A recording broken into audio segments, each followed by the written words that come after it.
entertainment nerd. Come and let me show you. This is everything you wanna know about nerd culture. Hey, entertainment nerd, ain't none fresher. You can nerd out, don't even need your pocket protector. Where my nerds at? Grab a drink, come through, keep it entertaining. Comic books to movie news, this is what you need. All my nerds, come get with me if you really live your life like you on the Big Bang Theory. Marvel to DC, we really got a passion. Justice League, yes indeed. Hold up, let me fix my glasses. Uncle Black, Dynamite Calo, when the story of crew. Lady Mocha, shout out Adrian, you know how we do. Hey, entertainment nerd, come and let me show ya. This is everything you wanna know about nerd culture. Entertainment nerd, ain't none fresher. You can nerd out, don't even need your pocket protector. Nerd news, nerd culture, nerd happy hour. Entertainment nerd, let's go.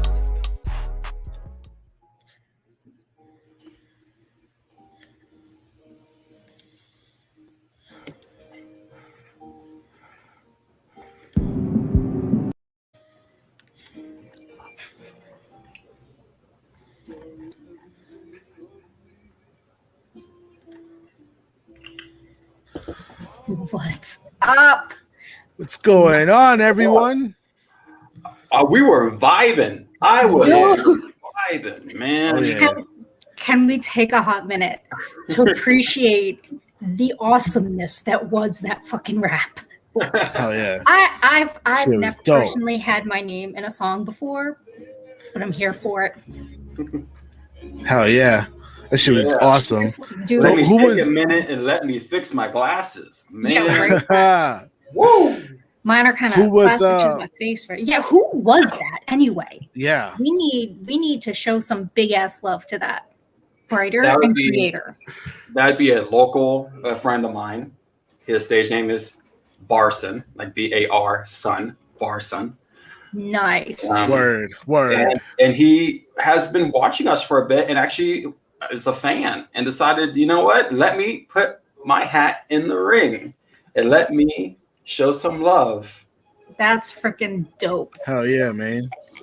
And can we appreciate the fact that the guy's name is Bar Son and we're a bunch of drunken fucking nerds? Right. It's Word like up. a match made in heaven. Yeah, that shit was dope. Love it. That's gonna be my new fucking ringtone from now on. Welcome, you beautiful nerds. I'm Dynamite Calo. And this Lady is Mocha. And Adrian. Oh, whatever. Sorry, I'm already drunk. awesome. Yeah, and we're missing Long. He hopefully will join us tonight, and we'll see Ernie really soon too. That's Uncle Black for you guys. So Yes. we have a very special show for you tonight. On one end, we have the Snyder Cut. Like, yo, we are going to get into it. We're not going to talk about the news. And on another one, we have a big surprise for you too, and we'll probably hit that around happy hour.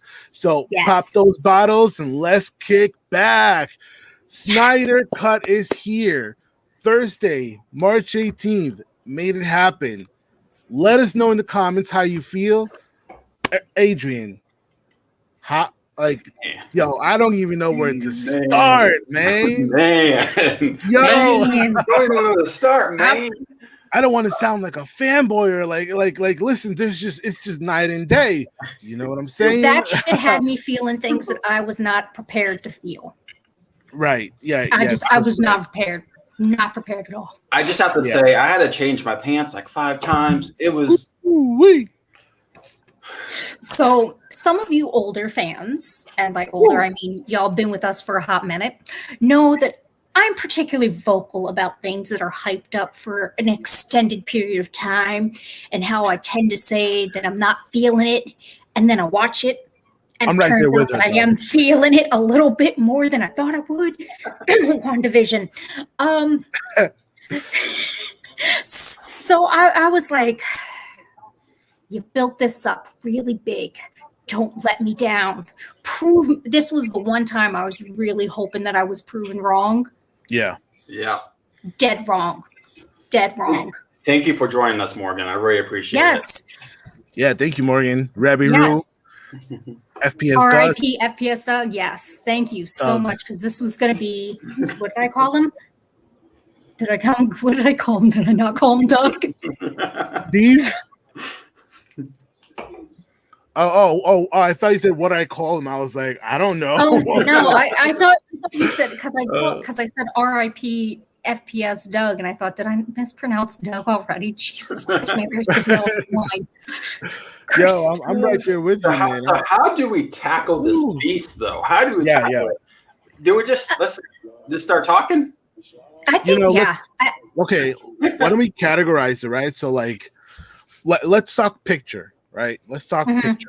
Let's get the nice stuff out of the way, right? All right. Cinematography, like, that was the first half was just astronomically beautiful. That is Zack Snyder's vision. That is how he does his movies. Yes. But it also, there was this feeling that it was being shown in like a comic book strip almost, you know? I'll give you an example. When the dude with the bowler hat, you know, spoiler alert, people, I'm letting you know right now. If you just join in case us, you don't know. Anything that we've said, and this is not going to be spoiler free.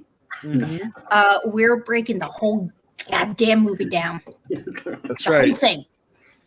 So, just if you need to come back and watch later, if you need to watch this on the replay, that's what you need to do. But yeah, this is going to be. But you know what? To be completely honest, I really kind of feel like this is the type of movie that even if you know what's going to happen, 100%, you're still going to enjoy it because, in essence, we've already seen this with Josh Whedon's, version.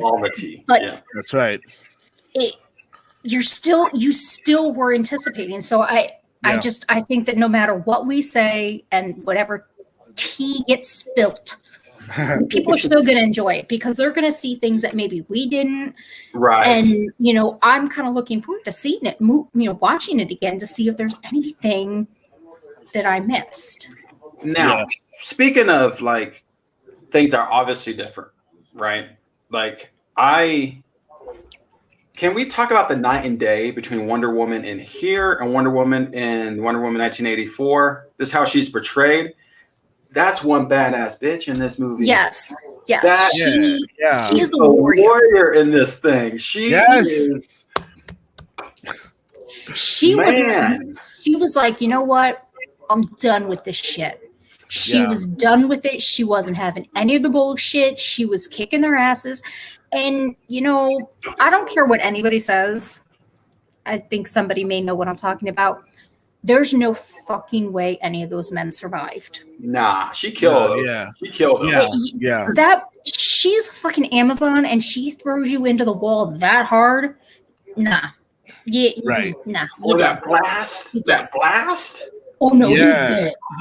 He's fucking totally she didn't even think twice, right? She was just she's bam, like, you know baby. what? Fuck this. Done. You didn't even see a body. I feel like that body was just evaporated. I feel like there was no body. I mean, that shit goes up against gods. I mean, it's the god killer for she's the god killer for a reason. Mm-hmm. So that was a mortal man. Yeah, you're right.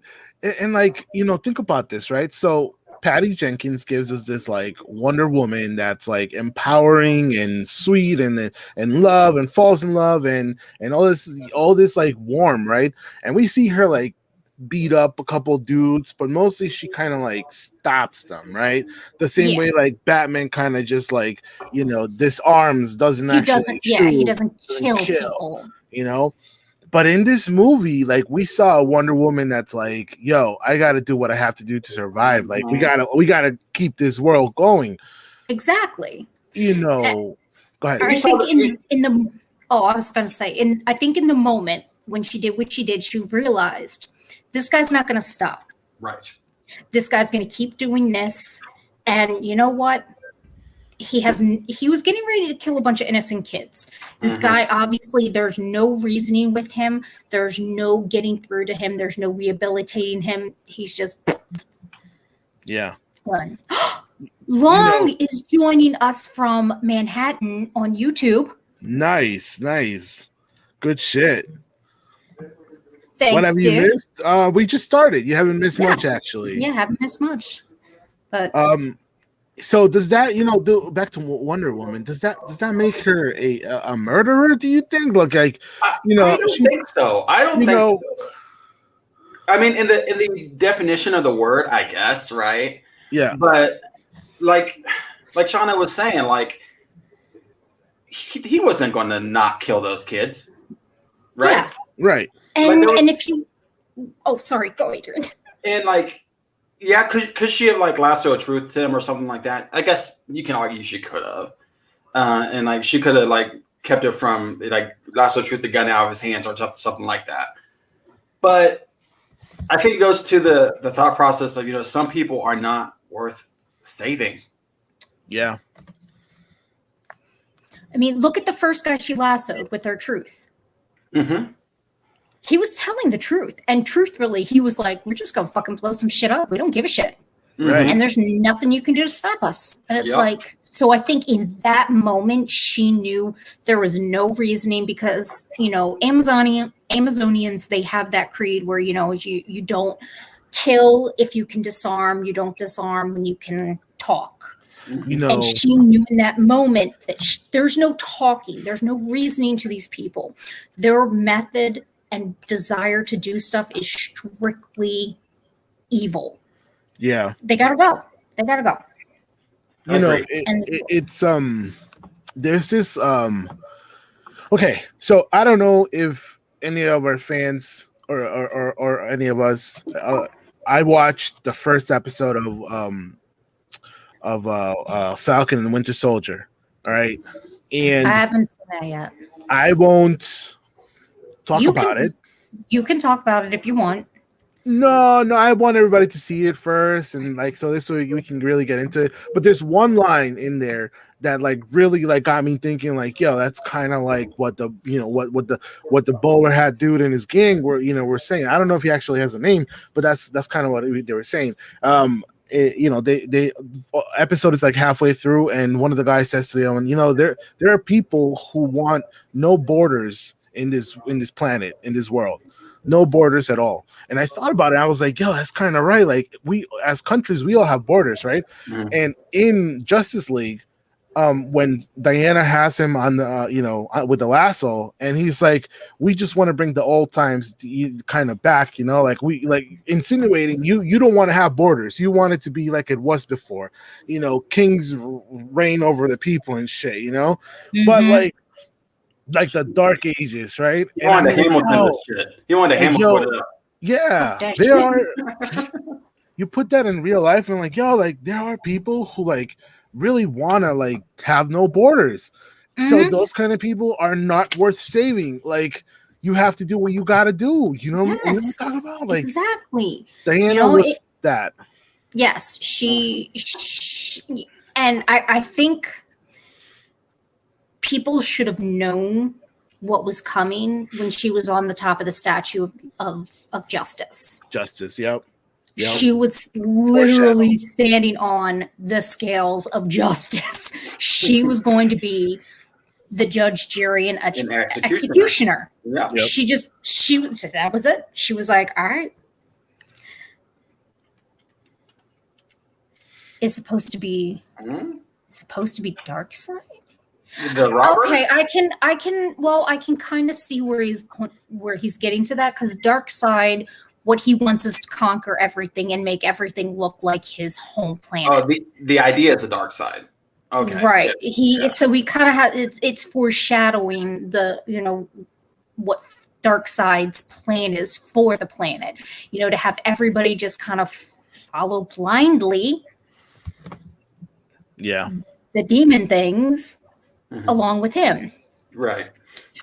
I kind of liked some of the differences. I have to say, I kind of was there for Steppenwolf's design. It was almost like a symbiote. Yeah. It was alive and it moved. He reminded me like of like a little bit of a Ninja Turtle. A little bit like. But when it came off of him in the later episodes, and you saw that the stuff in his head, that wasn't like a helm. That was part of him. Mm-hmm. Yeah. I mean, that was so, every time the suit would move, there was this, I don't know, there's He just something very reminds me of the first villain of Thor. What was his name? The one with like and his bodysuit, right? But the cool part about his body, like I think Steppenwolf was definitely like a superior character to have like worked on. His story arc was super cool. And I think he was also like he was determined, right? Right. Yes. You could see like Snyder did this cool thing with his eyes, with like when he got transported to a different world, kind of, and he was like, I've seen this is the place with the anti-life, right? And so when they said anti-life, I'm like, oh my god, are they talking about antimatter too? Like, oh my god, like I started getting into my head the monitors and shit, Anyways, so when his eyes were like blue and everything, I'm like, wow, it's like they really like did nice work. But go ahead, Shawna. What were you gonna say? Oh, I was gonna say, I think that was one of the things that I truly appreciated about this movie as a whole, was you finally got character development that was sorely missing from the original. You got to see the motive behind Steppenwolf, and he actually gave Steppenwolf some depth. With his eyes alone, like his eyes conveyed a lot of emotion. Oh, especially when he was talking to Desaad. Yeah, and like the look in his face of like, I'm never going to be able to measure up, am I? Yeah. Yes, like he had that pensive look, that like down, like. Yeah. You almost felt for him in that moment.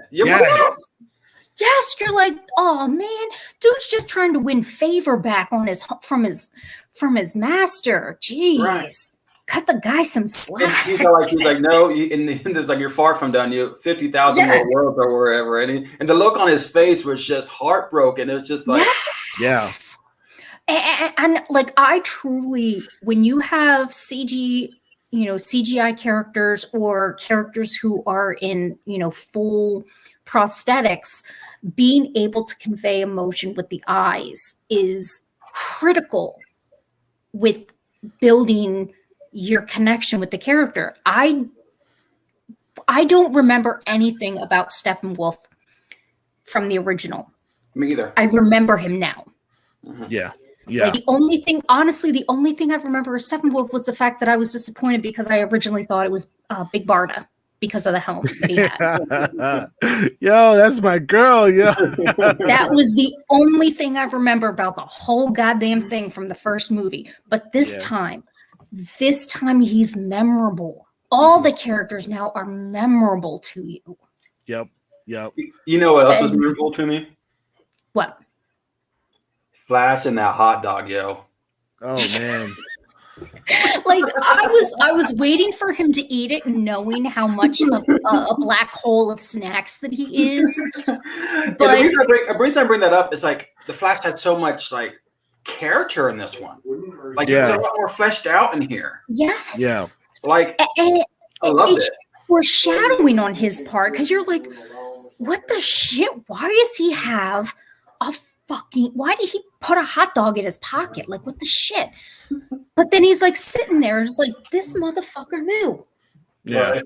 This motherfucker had his shit. Like, he plays this goofy kind of a person, but in that moment, it shows you he is a fucking genius and he plans his shit out. Yeah. Totally. I just, and one of the things I think one of my most favorite moments about the whole movie, though, has to be the Defenders of Earth scene. Mm-hmm. Hubs and I were watching it, and I made him replay it like 3 times because I'm like, wait, who was that guy with the green thing? Right, so many people in that scene, yeah. And he's like, he rerun it. I'm like, that's a lantern. Wasn't it Kilo? Oh shit, it is. I don't remember who it is. I know he's one of the more alien of the Green Lanterns. Yeah. But is Green Lantern, and the fact that they have,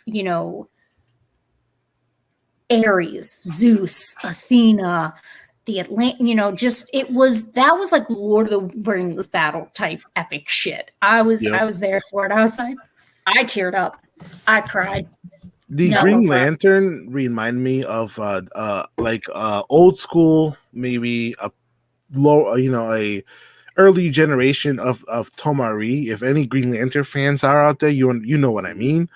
But it was, I guess this is gonna come at the end, But I wanted to see a little bit more Green Lantern. There was even times where I was like, "Oh my god, it's gonna happen! Oh my god, it's gonna happen!" Yes. In the original, the Whedon they didn't show that shit.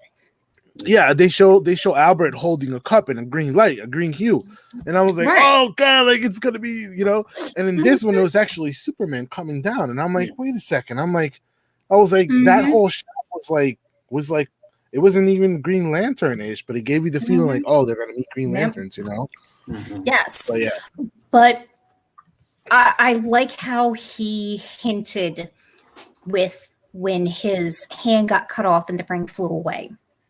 Yes. I think that was the opening to give us a Green Lantern movie. Like a proper, appropriate Green Lantern movie. And I love when movies do that. When they give you a solid opening, right, that feels natural.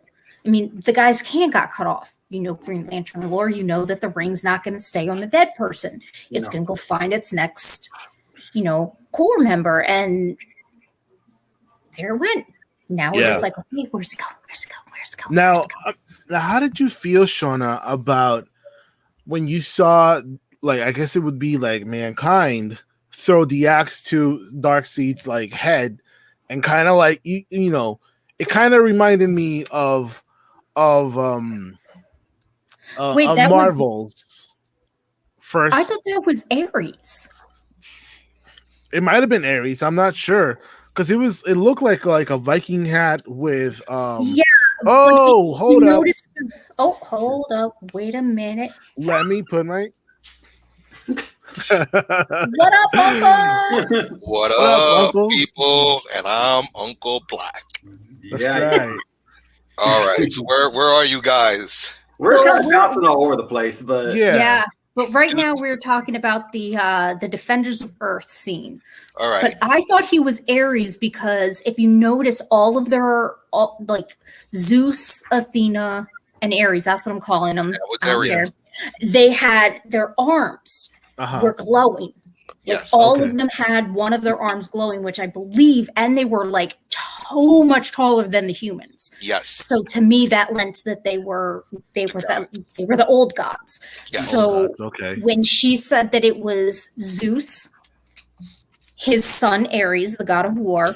They never said Athena's name, but because she used a bow and arrow, and that was Athena's bow, and that was her weapon of choice. That makes the obvious sense to me. But dude, when he brought that hammer or that axe down into fucking Darkseid, I was like, done. I was like. And I went back to Infinity War. I was like, wait, did they just really try to what's happening here? That's twice now. Oh my gosh. Wait. I didn't even. Yeah. And the emotion in this movie, like when you brought up the emotion, that you had emotion in that scene. My emotion came to in the introduction of Cyborg with that recorder, Oh yeah. That the father twice over recorder thing. Listening. Oof. Oh man. They did Cyborg dirty the first movie. They didn't. Yes. They didn't. I'm still a little hurt that I didn't get a booyah. Right. I know. Give you this one time. So they didn't do Cyborg dirty. It was someone else. Yeah, Josh Whedon did him dirty. Cyborg dirty. But so I have to tell you. So when I said I had made a comment to Hubs that Wonder Woman was the ultimate cougar, and he's like, "That's not as funny as you think it is." I thought it was hysterical. And he looked up how old she was, and then legit, the very next thing we saw was when they were digging up Superman, and Cyborg goes, "Dude, she's 5,000 years old. Every man's a younger man." Yo. I was like, even Cyborg admits she's the ultimate cougar. But anyway, that's just me. I feel like, Cyborg's all right. So, all right, Cyborg. Did he need his own standalone movie? Beforehand? Or was this beforehand? Right. Or was this enough material to give you an origin story? Because think about it. What we got from him, if you were to cut out all the other stuff and just put all the Cyborg stuff together, you do have a movie. Yeah, he's the main part of the movie. He's the main part. Yeah. If this would have come out before the Joss Whedon, would not have needed a movie at all. But if this was what we got originally, it would have been so happy because you would have felt fulfilled with knowing about how Cyborg, his whole shtick, why he was the way he is, why he kind of had a little bit of a chip on his shoulder. Mm-hmm. He was a little bit pissed at his dad. That's a fair point, because in Whedon's cut, you just get mopey Cyborg, and there's no you don't get it's not earned, and you don't understand why he's so mopey. Yeah. Thank you. Yeah. Making me feel like I was gonna say fucking Barry Allen all over again with his brooding and mopey. No, I gotta say this. Now I understand why Ray Fisher is so pissed off. I apologize. Yes. Thank you. Now I know why he's been really hitting it hard, because he had more of a pivotal role in this movie than is showed in the other movie. Yes. I am so sorry, Mr. Ray Fisher. They were two of the keystones for saving the world, and they got fucking chicken shit the first time around. Yes. Now they showed them for the heroes that they actually were. Yep. Can I just talk about Barry? In the first movie, I was not a fan of his running. He was swimming. I still think he runs like a fucking jackass, but yes, but the fact of that, he's a little bit more. It's more hands coming up like that. And his legs were flick. Yeah, and the animation showed how streamlined and fast he was. Those little stopping, and he's just like the hot dog scene. They did. Adrian just said the same thing. That hot dog scene, Okay, hold on. I want to see if Uncle Black caught the same thing that I caught about what I got out of that. Out of what, Barry? Out of the hot dog scene. What did you mean? What was your big takeaway from that whole scene? Damn, I want a hot dog is what I was thinking about. No, that was actually there was a comic book that came out with him and the hot dogs years ago. It was a legendary issue where he actually was. You could see the hot dogs in the air as it was tipping over. He might have been at a restaurant, but just his intelligence of wanting to get the job. That's what I got out of it. It's just, sorry, I'm going crazy over here. It's just his intelligence and awareness to where he was. He's in his mind, I got to go back to those dogs, but I need a way to get the dogs on my side. Yes. There's a hot dog right here. I'm saving Iris. I'm getting a twofer out of this. Right. Thank you. It's like the first movie, he was just this dumbass little kid, and now you're showing the brilliance of him. You're showing the strategy that he has. Yes. And did you catch that in his lair, that Rick and Morty Easter egg? Yeah. I didn't.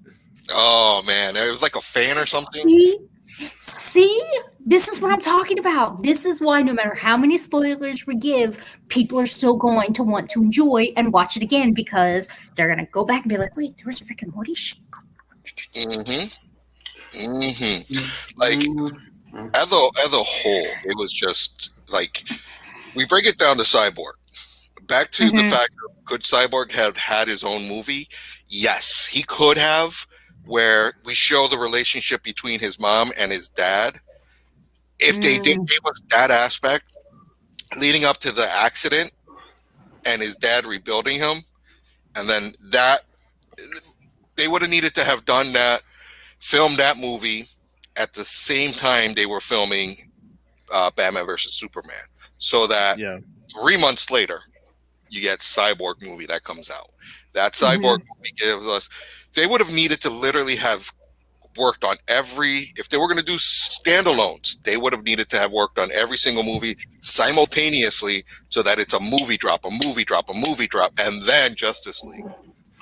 But the Flash would have been the only one that didn't need a movie because his movie was supposed to, his timeline fell after this movie. Before he was this kid, I'm fighting crime, I have this cool outfit, I really don't know my place in the world as who I am. Right.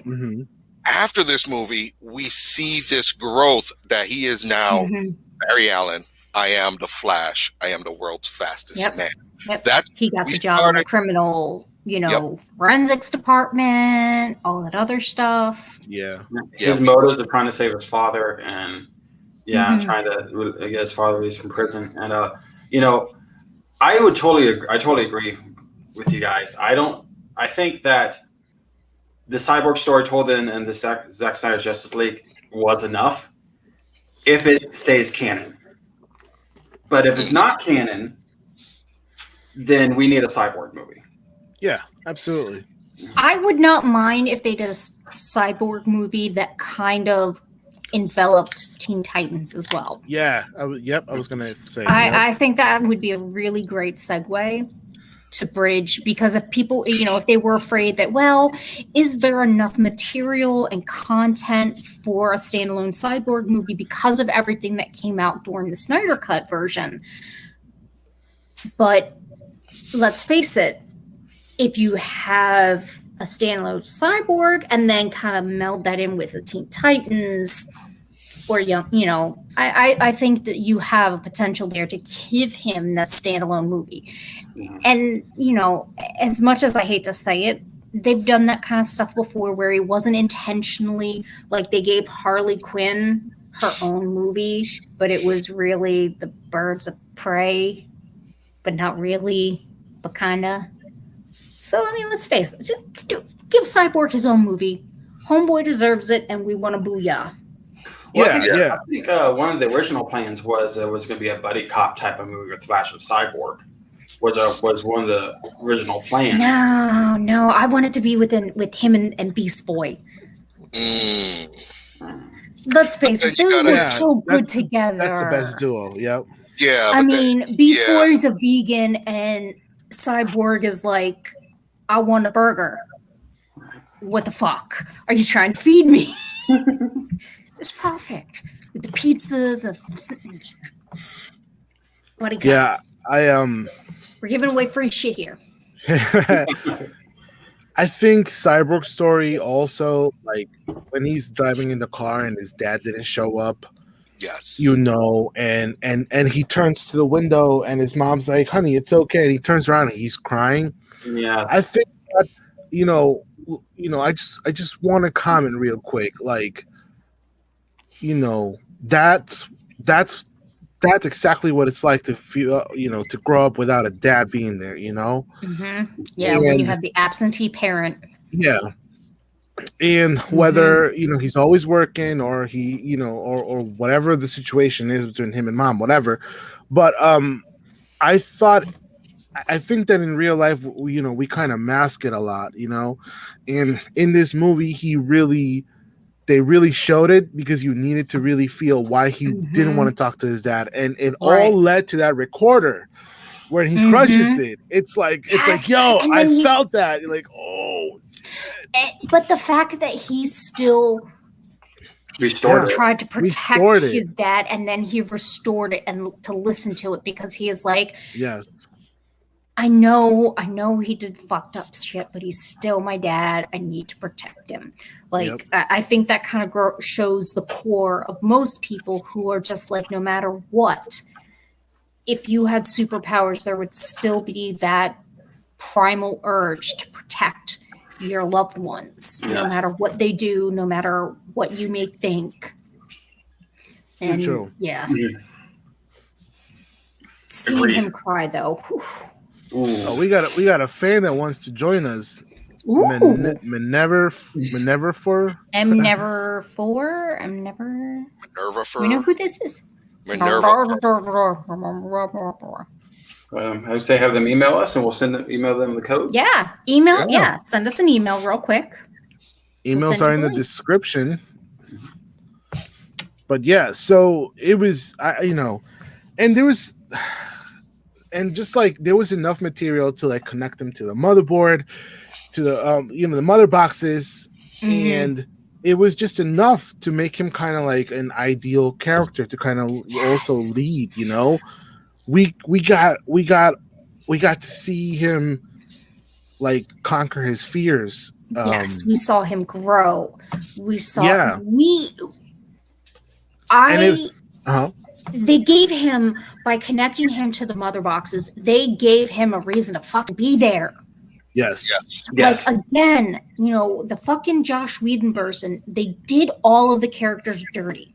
They didn't give them a reason for anybody to be there other than they were metahumans. That's it.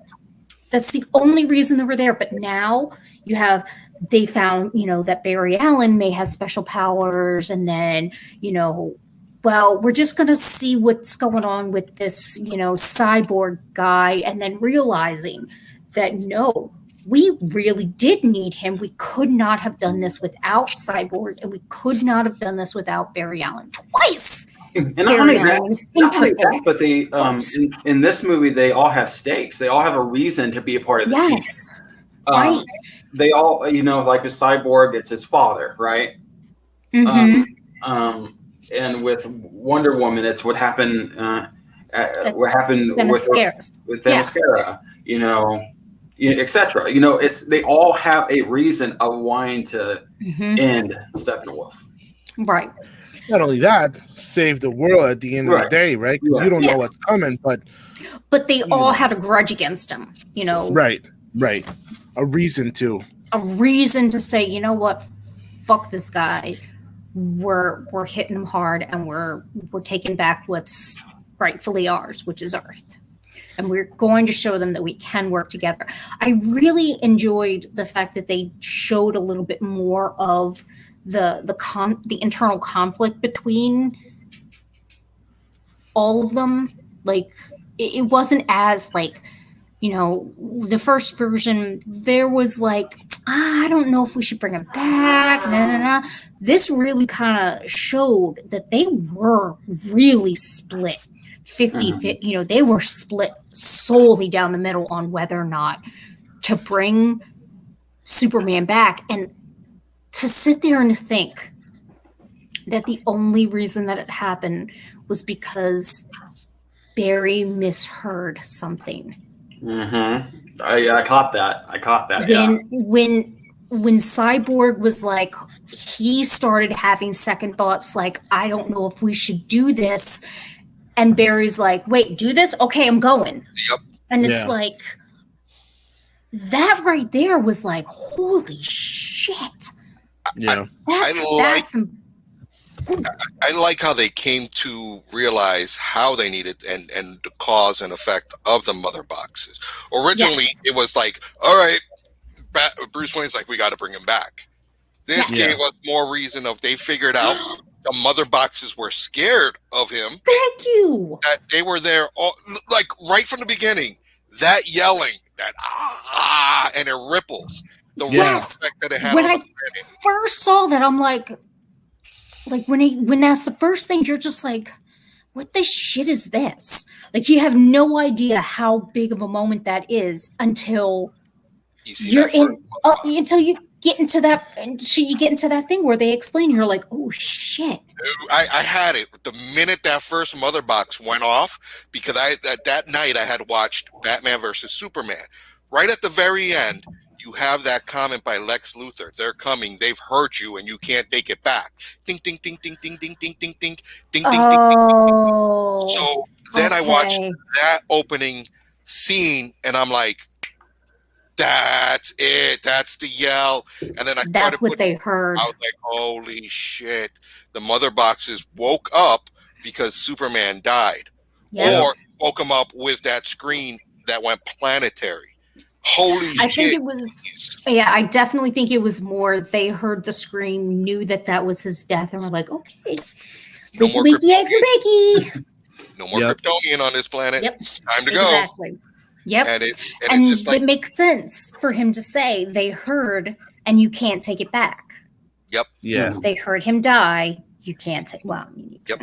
And then them just going ding, ding, ding, ding, ding. You know, not as fast, but them doing that throughout the whole movie was just like fantastic. Can I talk about the sound and the effects of the boom tube? For sure. I'll be right back. Go ahead. Okay. Like, that sound, as cheesy as it sounded, was right. It was the right sound of the boom tube. Like, boom. Like, it's what a boom tube should sound like. Yeah. And it's not like it is what it is. I mean, it's a boom tube. It shouldn't sound like an elevator going ding. It needs to have this ethereal, otherworldly sound, but also something that there's not something right about this sound. Like, this is not a happy sound. Nothing good can come of this. Like when a freaking Karen opens her mouth at Walmart, nothing good is going to come from this. Right. And exactly. Every time a boom tube made its presence, you knew that this wasn't good. And that's it was good. Yeah. Again, it goes to show the small nuances that were missed from the first episode or the first version that came to fruition because there was a solid love. This movie was made with love. Like the fact that at the end there was the dedication, he made this in her honor. Yes. Because this is what she would have wanted. And it shows the little tiny things that people don't think that would notice, but they do. It's the sounds that were changed, the rippling of Steppenwolf's suit when it would get hit with an arrow to show that it was alive and it was alien. It wasn't just, like a warrior's outfit that he had in the first one. No, this was an alien shell that he had. A warrior's shield that was alien, and it made sense. And I'm still blown away by it. There was a scene when Batman was leaving Barry's lair. You see that big wall when he pulls out in the Benz. That big wall mural. That's actually a live suicide prevention charity that Deborah and Zack Snyder. Oh yeah, and I know that Jared Leto, he was on Stephen Colbert, and he said that they were going to be selling shirts that said "We live in a society," and all the proceeds were going to go towards suicide prevention and awareness. And I'm like, when a movie becomes a passion project, when a movie is made by a fan, and a movie has an emotional attachment, there's no way that it could be bad. And I will say that to the day. And this movie was it was great. I mean, was it perfect? I'm sure people are going to have, their little floops and flaws. I'm sorry. I still think the way Barry ran was fucking stupid, but that's just my own personal opinion about the way he runs. Other people, it doesn't matter. That run is weird. But I do like the yoga thing. I do like the Yes. Like everybody else was like getting into like, whoo, whoo, and then there's Barry going, yeah, like fucking Barry Allen. It's almost like he's getting in tune with the Speed Force. Exactly. Right. That's what I took from it. So now somebody else had said that the reason that they weren't really keen on Barry Allen was, or like his flash running sequences, because it kind of played up with Quicksilver, where he was, running faster than the speed of time, so everything slowed down. But in the second real big moment that he had, it showed that he knew what he was about to do wasn't necessarily a good thing. Like there could be some major consequences. But when he said we have to break the rules just this once, that internal monologue that he had with himself, to his dad, about what he needed to do, showed that there was that self-awareness, which I would have loved to seen in the CW Barry Allen. Like he went and he broke the timeline because he wanted to save his mother. Barry was like, this could fuck some shit up, but I have no choice. I have to try to do it to save the world. Yeah. This wasn't him trying to get himself a piece of ass. No. This wasn't him being selfish, thinking about his mom. It was him being selfless. This was the most selfless act that he could do, and the fact that he's like, I really hope I don't fuck this up. I love how he had that internal that dialogue with himself. That was great. And how he's like, Dad, if anything happens, know I was the best of the best. Yep. Oh my God, that line there, man. Like, I love Barry Allen as a cocky, like with how he was in the animated series. I loved him like that, but this rendition of Barry Allen in the Snyder Cut was... He was just so good, so charming, and so relatable. Like, he's a fucking brilliant mind. He's a genius, and he's trying to get a job, walking dogs, hustling, trying to bust his ass to go to school, and then all he's thinking is, Dad, I just want you to be proud of me. Mm-hmm. Not only that, but like you could tell how it kills him. The image that people have of his father. Yes. Like that tears him up. He's like, you're not a murderer, Dad. Yes. And he's like, you don't give up. Like, he's not giving up on his dad, and he's getting mad because his dad is giving up on himself. And I mean, it's just, I honestly, I am so glad that this version came out, because this is the movie that we deserved. Mm-hmm. This was so the movie that DC deserved. And while I think they could have done it this way, the full hour, they could have broken it up in 2 parts. But I think with going directly to streaming, it was a good move to just do it all in one shot. Because if you're doing something streaming and then doing it in 2 parts, you might not get people to see that second part. So one of the things the manager was mentioning was how, had Snyder ever left, if he would have never, ever, ever, ever left the movie, do you think it would have, DC Warner Brothers would have allowed a 4-hour movie? No. Exactly. We would have got 2 parts. That's what I'm saying. We would have gotten 2 parts. Well, I can't hear. They said no. Warner Brothers would never let him. So Harry Potter had 2 movies, the last ones. With the same shit we got to begin with. We wouldn't have, because there would have never been any reshoots. Mm-hmm. We would have received the cuts.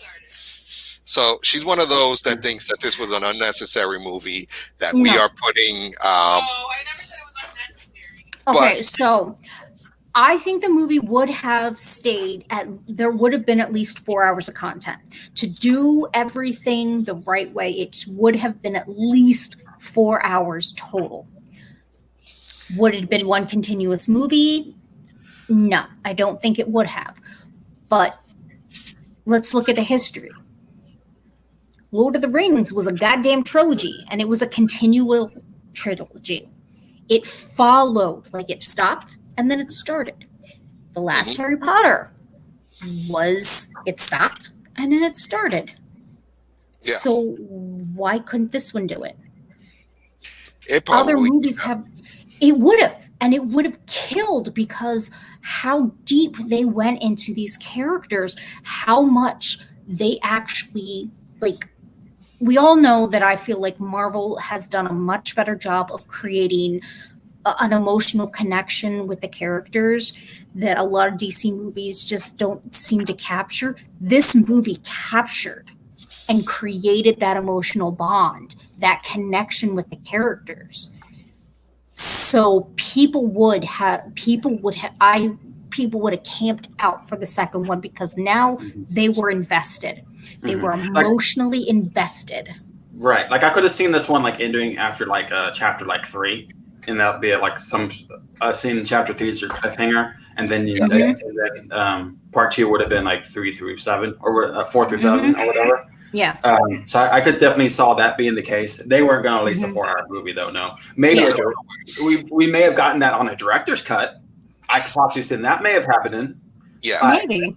But I don't see like that being the version that hit the theaters, regardless if Snyder left or not. Yeah. So, no, we wouldn't. I don't think nobody. I don't know. I just think systematically, longer movies don't normally do as great in movie theaters. Right. And I know like Titanic and stuff is saying high right now. I get that, but their key thing they're saying is normally, Shawna, and that's the thing. Like, if they're outliers, and they're right from a studio's point of view, those longer movies are hard to gamble on, because you're talking about butts and seats, and how quickly can you get people in and out of that theater? Right. And when you have somebody who's sitting there, it's like, well, I can watch a 2.5-hour movie, or I can watch a 4-hour movie. All right, well, if I watch a 4-hour movie, that means I'm going to have to probably not drink a whole lot, because you can't pause it. You're not going to want to go to the bathroom. You're not going to want to eat. It kind of takes the whole, because at some point you start getting uncomfortable physically. So, and I know he said like his original plan was like, if that would have came out in theaters, his version was an intermission at like after chapter 3. But still, that's a very smart move. But still, at the end of the day, when you're looking at studios and pocketbooks, it's like, no, if we make it a 2-hour movie, imagine how many times you could fill and empty that theater. Yes. Exactly. Monetary standpoint, you have a one theater tied up for 4 hours when you could potentially turn it over 2.5, maybe 3 times. It doesn't make sense for you. But when people are watching it in the comfort of their own home, sitting on their arse, you damn straight they're going to do it, because they're like, well, fuck, I'm not doing anything on a Saturday for 4.5 hours. Come on. You can afford to do that. Exactly. You can afford to do that. And I think it was definitely a smart move to stream it in the full continuous. I think breaking it up into chapters was also very smart. If I'm not mistaken, didn't Harry Potter do something similar? No, I don't remember them doing it. But I think, the last movie into 2 parts, though. Yes, but I thought for some reason, I thought that there was like chapters of some sort, like some kind of differentiation between like plots, but maybe that's just, it's been a hot minute since I saw Harry Potter. So. No, I don't remember there being like any chapters to it at all. But there's been movies that have done it in the past. It's not unprecedented. Reservoir Dogs and anything Quentin Tarantino is famous for doing chapters. But that's because most of his movies are not linear. Right. Yes, they They all pop back and They all forth. take place in the same world, though. Yeah. Right, they're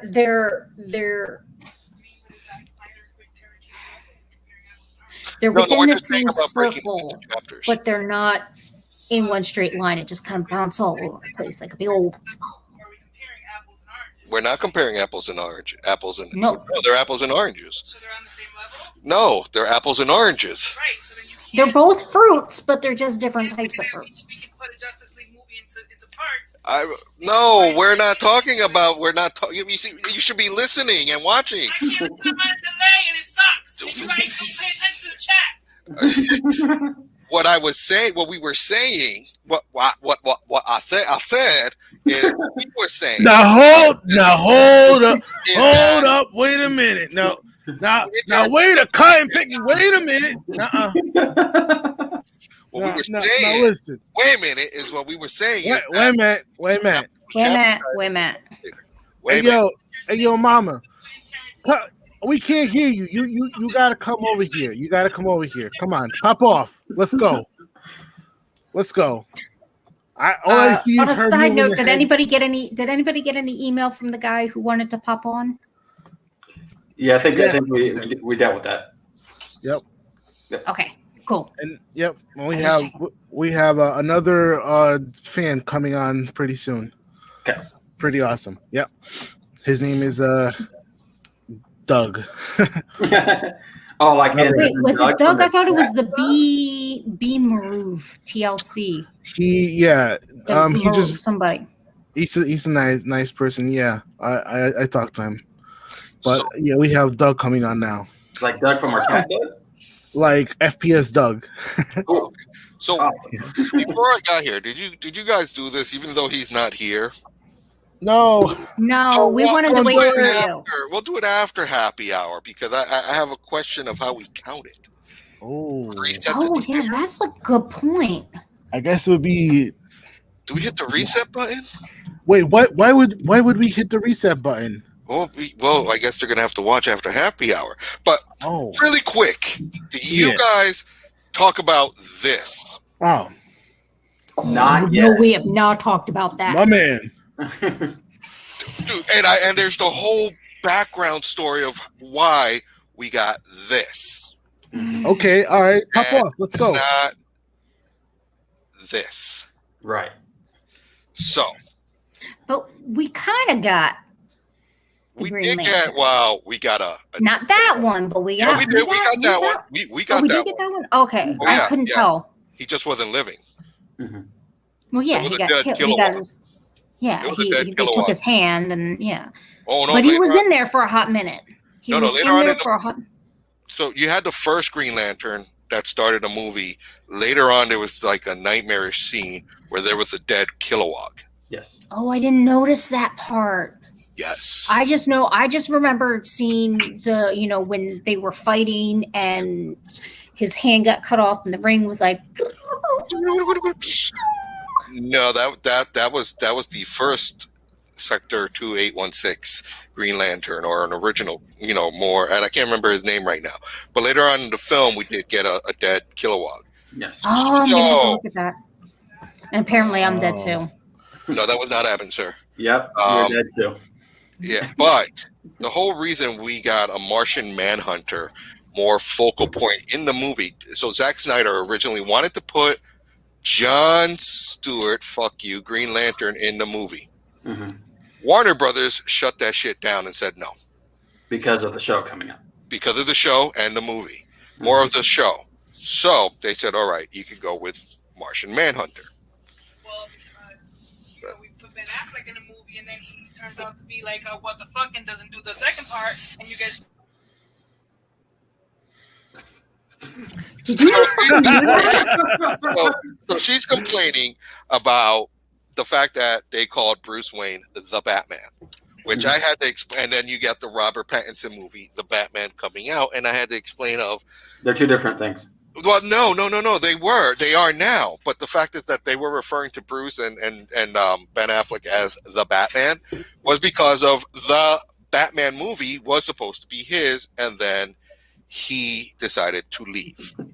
article why you're not getting a Jon Stewart in a movie because he could decide to leave and you have to recast. No, we're not getting a Jon Stewart because they're doing the Green Lantern series.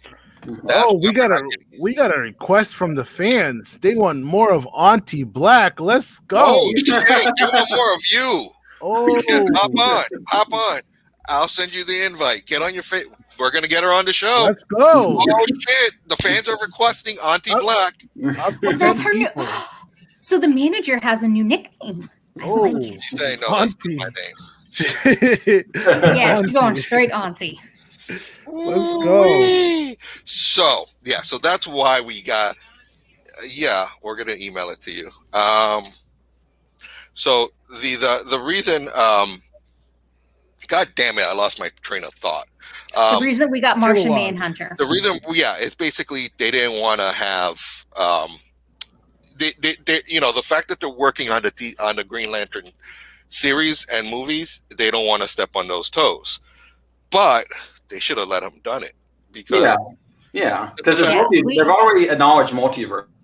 Yes, exactly. Yes. That's been done by the series. And the fact is what I was explaining is that the series now made canonized.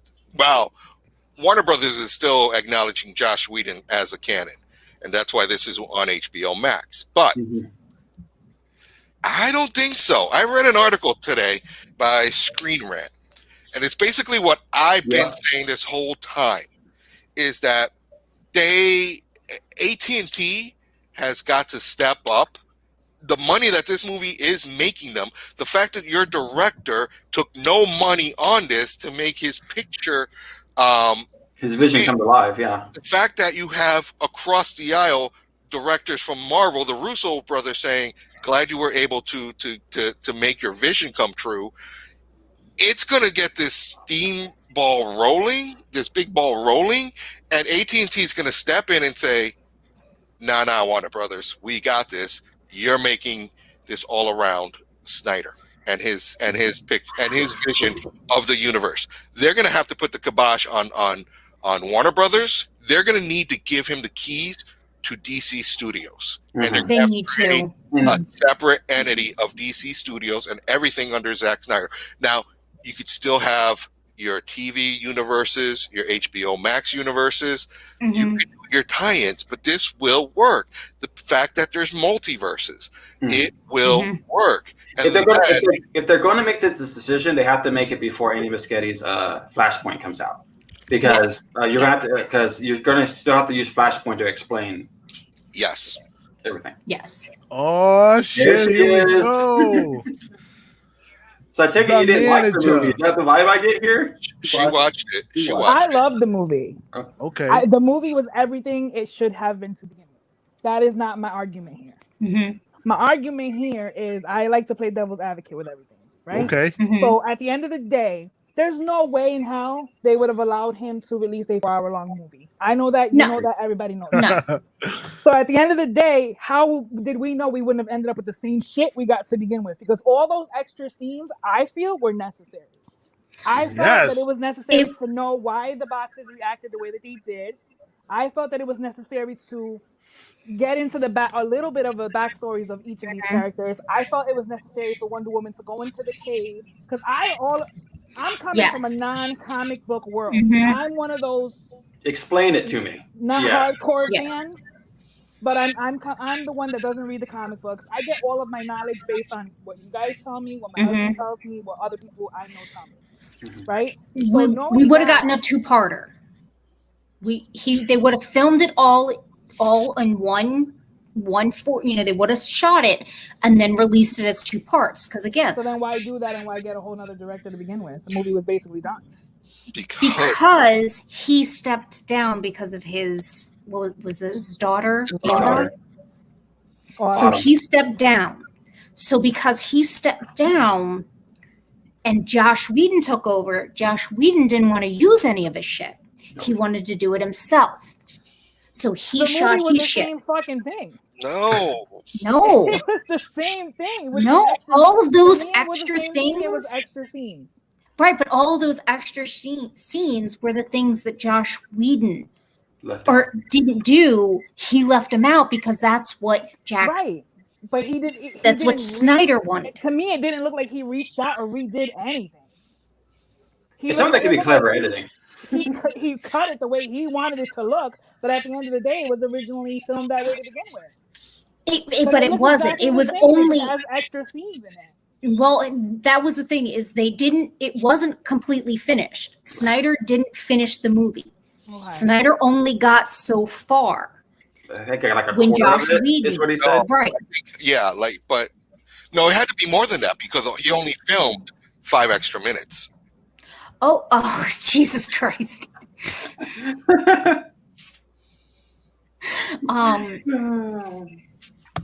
But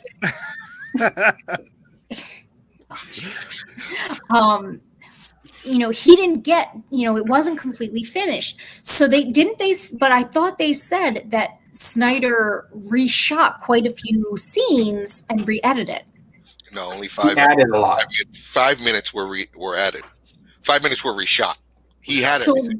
So then he took what he originally wanted that Whedon cut out of it because Whedon is an asshole and decided, well, I didn't shoot that.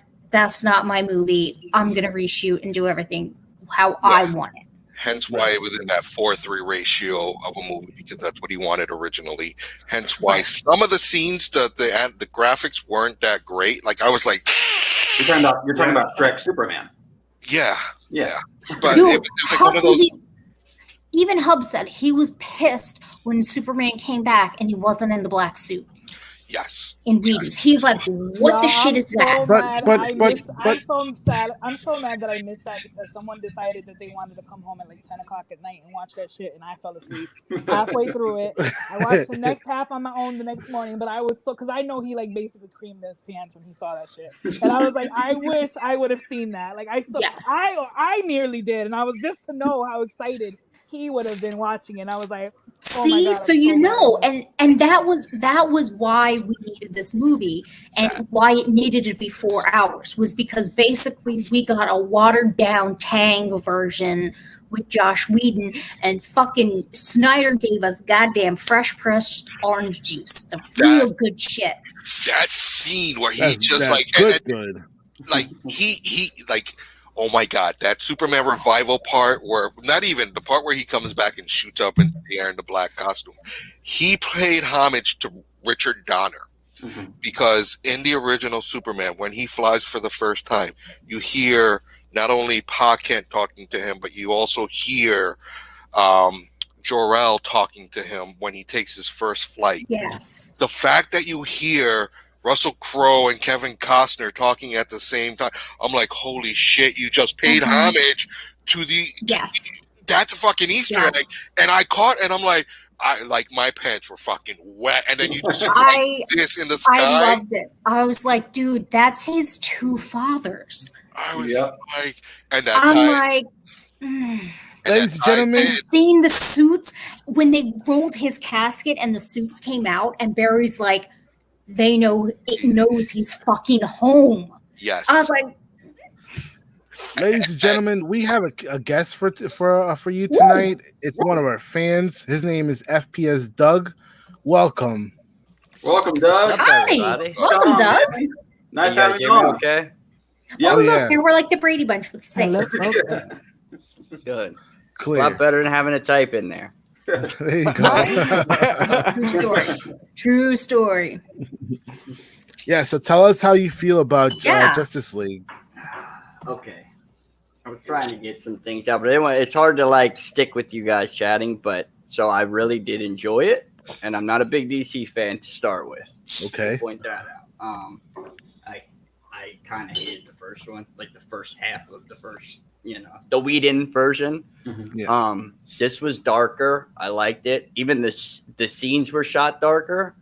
But as I was saying earlier, what really drove me to like give this one like a under high review was I like the costumes, like you mentioned, they are well designed, but it looks fake to me. Do you know what I mean? Like it looks like I'm at a convention and they're wearing a costume, as opposed to. I felt that way. I felt that way in Martian Manhunter for sure. That was the one that said to me. Like, I think I think Wonder Woman's costume was the most spot on in this, and I hate it. Like, I hated Superman when they brought him back. I was not a fan of that at all. Yeah, that's something that I wanted to say. Yeah. I don't understand why he used the black costume so much, though. But here's another thing. Okay, yeah. He wanted it to be dark. Because there really was there was really no explanation of why he was in the costume. Okay. Go for it, Uncle Black, because I think I'm feeling what you're saying. Superman Returns, when he originally died, killed by Doomsday, he came back in the black costume. Number one, there's different meanings to the black costume. Well, number one, it's a traditional Kryptonian traditional suit. So they wear that. It's more like formal attire. But number two, it's also a suit that helps him. It helps retain the sunlight and helps power him up. Why do you think he was so OP? But they didn't explain that. That's the thing. They didn't explain that. The absorption of all color. White is the reflection. To me, how that scene came across, and you can correct me if I'm wrong, Doug, but how I read it is like, let me pick what suit I'm picking out of my wardrobe today. You like it wasn't. Yeah. It was just like black or color. I'm gonna go with black because I'm feeling black today. That's kind of another point. Another point, like you're saying, you guys were mentioning earlier how powerful Wonder Woman was, how much they were achieving, but then it all wound up like right then and there in that film. They didn't need Superman, in my opinion, but for some reason, enter Superman. He's the guy that saves the day again. Like. They made it seem like they couldn't do it without him anyway. That seemed like Bruce's theme throughout the whole movie. Like even at the end, he was like, "There's only 6 of us" or something like that, or "There's 6 of us and one of us is missing" or something like that. Like we're not all 5 of us. Doesn't count. 5 of us and there's one missing. So, but I think the whole key was, even though they showed, Wonder Woman being a lot more powerful, they showed Aquaman even being more powerful. Oh my God, yes. Yeah, we haven't even talked all about of them. I think the main theory though was making it so that they needed each other for certain parts. Wonder Woman may not, she may have been able to beat Steppenwolf on her own, but in all actuality, her and Aquaman, they were running defense. They were just trying to distract him so that Barry and Cyborg could do the real shit. Because at the end of the day, it was about getting, yes, they wanted to destroy Steppenwolf, but it was those boxes. Yeah. Those mother boxes that needed to go down first and foremost. And pretty sure Flash could have handled that. Like literally. But he did. They kind of depicted it that he could have handled everything by himself.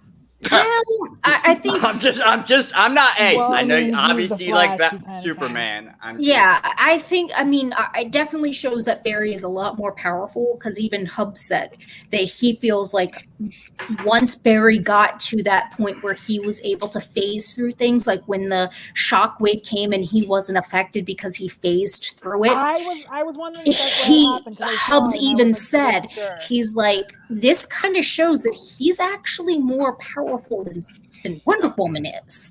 Yeah. But because Barry's the way that he is, he's not a warrior. He's a critical thinker.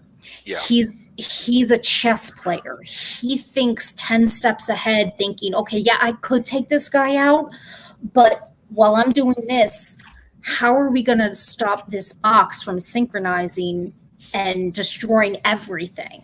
Not only that, I have to prioritize. Not only that, but next to Cyborg, all the people in the Justice League, he's the most untested.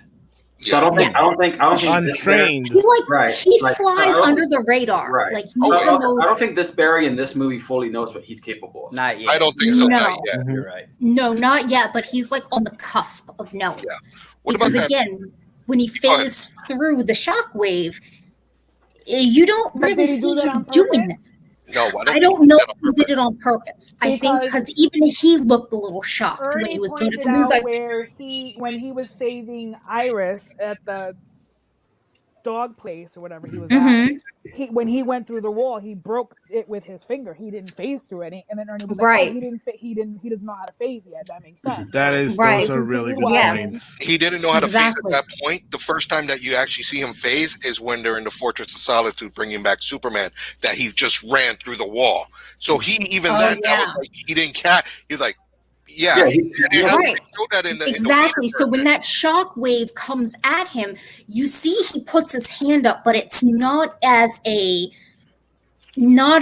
like stand, stop kind of thing. It's more of a pensive, like, oh my God, no. Right. And then Yeah. when it comes through and he's like, oh shit, I'm vibrating so fast. Yeah. and that's when it Like, realizes it was like a hits him, and he's defensive like, mechanism that he was. I know what and that's in that moment he realized what he could do and Yeah. what he needed to do. That's when And he even though he knew that he had to break the rules, he was just going to do it this one So time. I guess that leads to the question: who is the MVP in this film?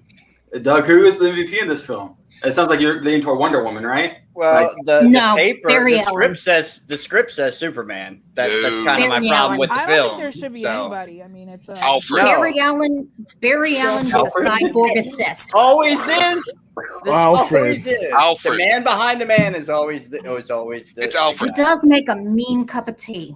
Look at Right? even Batman.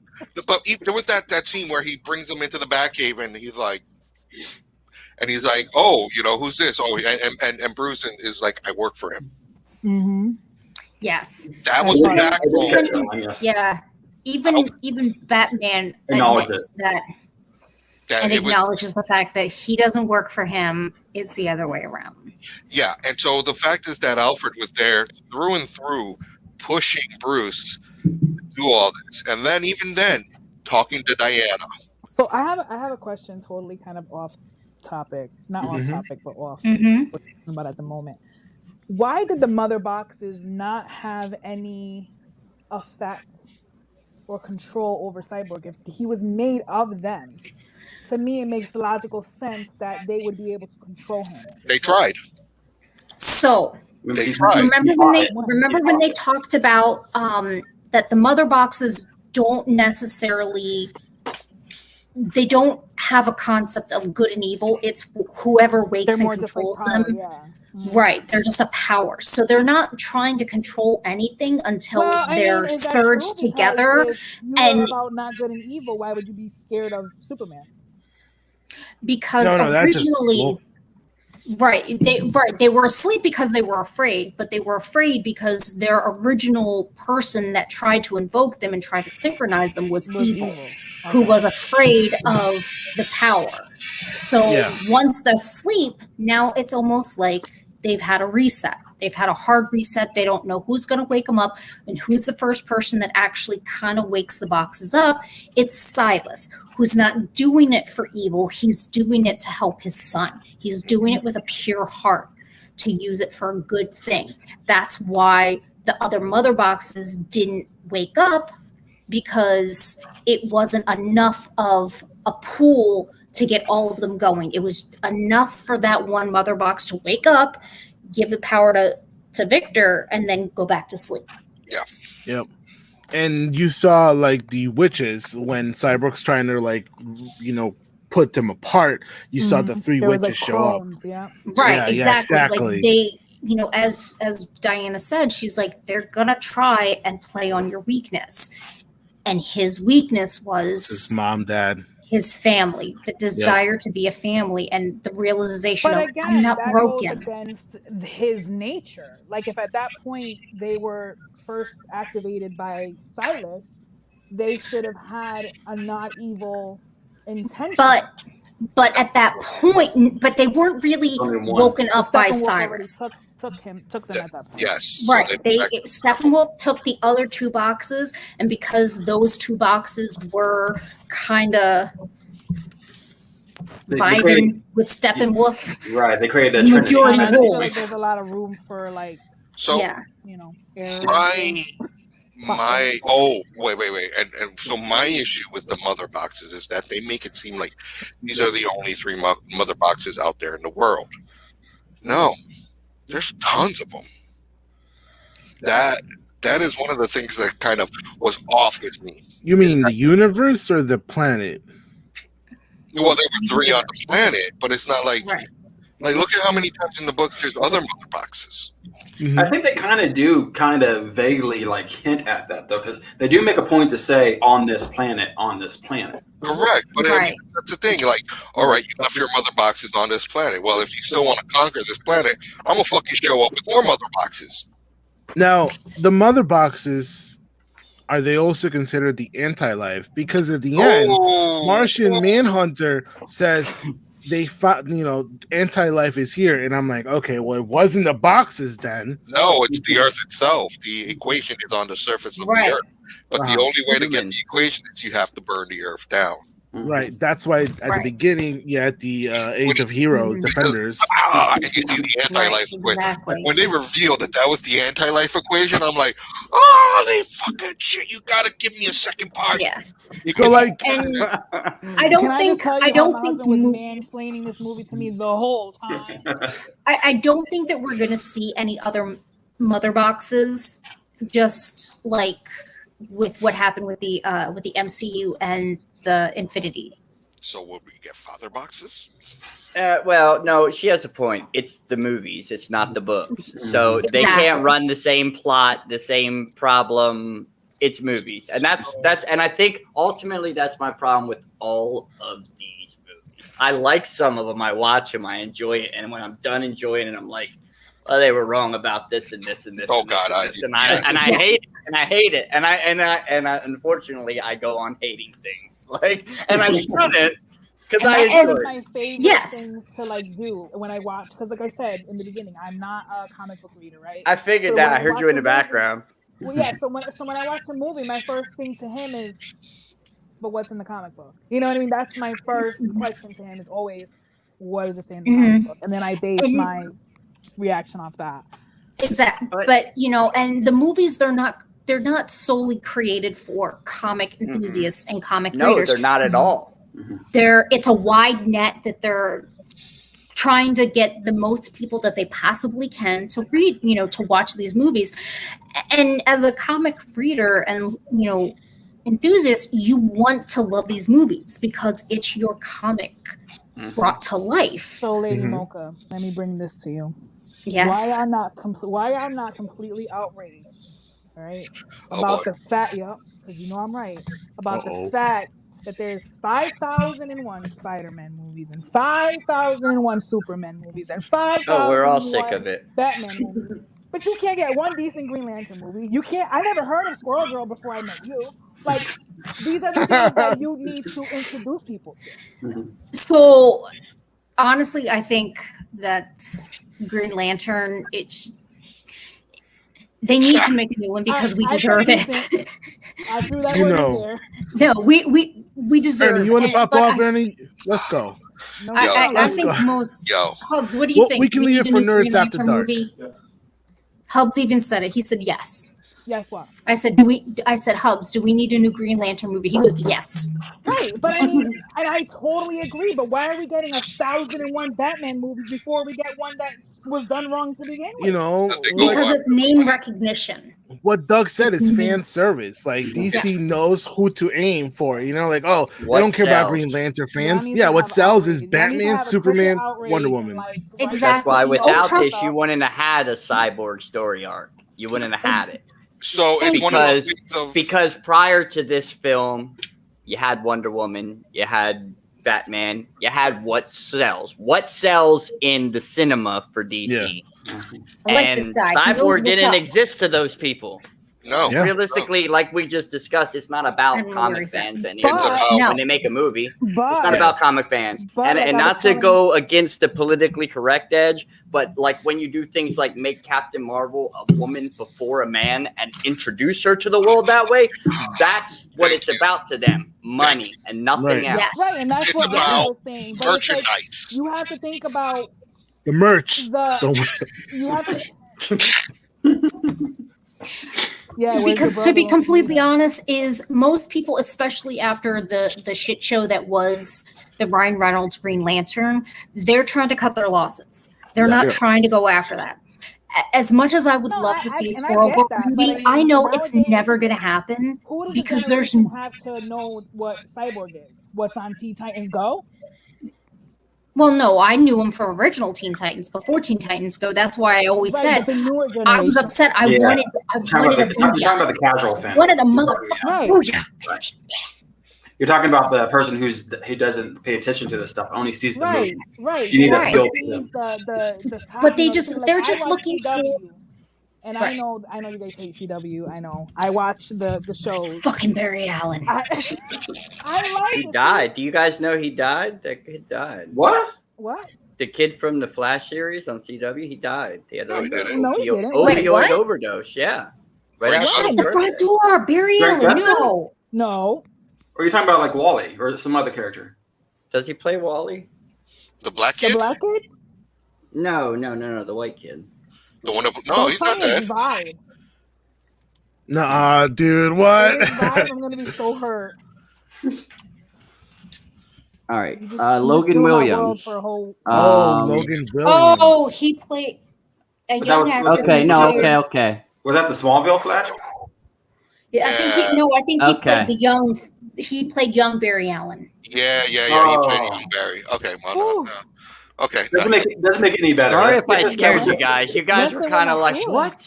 So, we're talking about. Oh my God, he was only 16 years old.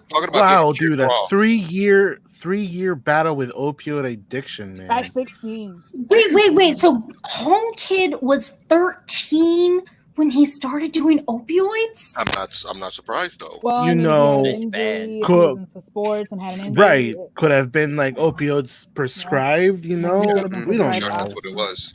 That's crazy. Fentanyl. Sorry, I didn't mean to bring the negativity in here. No, it's cool. Thanks for informing. I was confused when you guys first mentioned. I thought you were talking about. Because the only time I've watched that series was when it was like the young kids on there, and I was like, yeah, I'm not into this. I just never liked Barry. I just never liked that Barry Allen was like, he was just a brooding fucking teenager. Like, even when he was a fucking adult, he was still a brooding fucking teenager. But Doug, Barry Allen. This is what you're talking about when they get shit wrong. You want to see worse? Hey, you want to see worse? Pull up, what was it? Batman and Robin, like, or something. When they first introduced Bane for like 5 minutes of the movie, bring that picture up once. Oh shit! Oh, but yeah, can I get a little happy that Granny Goodness was up in there? Granny Goodness, yo. That frame. That was Granny Goodness, huh? That was Granny Goodness, and I swear to God, if I don't get a Furies movie with Big Bird, I'm a big best. You know that's something that I want to talk about, right? Batman movies before that. So, hold on, real quick. Yeah, go ahead. Y'all kids catch that? Oh, that is funny. Nice. And like Shrek, is that like Max Shrek? But that Ben Parker. Damn, that's like a call out to Spider-Man. Now, to me, this is another scene that made me cream my pants. Fucking Omega Beam. Oh yeah, fucking Omega Beam under dude, and he turns around and his eyes are like fucking glowing. I'm like, fuck, man. Yeah, I can't wait till he does that to Batman. Ooh. I can't wait till Batman dies. Sorry, guys. Yeah, I think that's how they're going to introduce Battison. Yeah. You know, like Batman's going to die in the next movie, and that's how they're going to introduce Battison to his universe. When they said Ben Affleck was playing Batman, I thought he was going to die, and I was like, cool. I mean, so, and Quiet Joy. Oh yeah, technology. How did I not catch at the beginning, dude? I was like, he sounds familiar, right? The name didn't sound familiar, but I'm always kind of like suspicious when they have somebody who's on screen a little too much for being a secondary character. I'm like, you're gonna play a little bit bigger role in this. I just don't know how. Hence the Themysciran female of color. Mm-hmm. A nod to the female Wonder Woman of color. Yeah. She was on film a lot. Yeah, I caught that. Yeah, right, she was. and like, But she was in one of the other oh, ones too. I think there's she a was in Wonder another Woman one. of color that's coming in the comic books. She may not hit the movies, but you're now acknowledging that as a little silent. Yes. A lot of little nods that people didn't catch. Like the one thing that I can't figure out is what the hell is that number for the Department of Defense for that mother box? 619. Yes. There has to be something behind that number. Yeah. There's gotta, the number's gotta make, like, is it a date or something? Oh, and can we, okay. we can look. So, can we be a little upset about the fact that as humans, we were the dumbasses that of all the other races fucking buried that shit in the ground like a Thank you, Shawna. Everybody like super like defended that shit, and we're like, oh no, we're just gonna throw it in the ground and maybe somebody will find it. That's every comic arc since the beginning of comic books. The human race is the idiots who made something happen.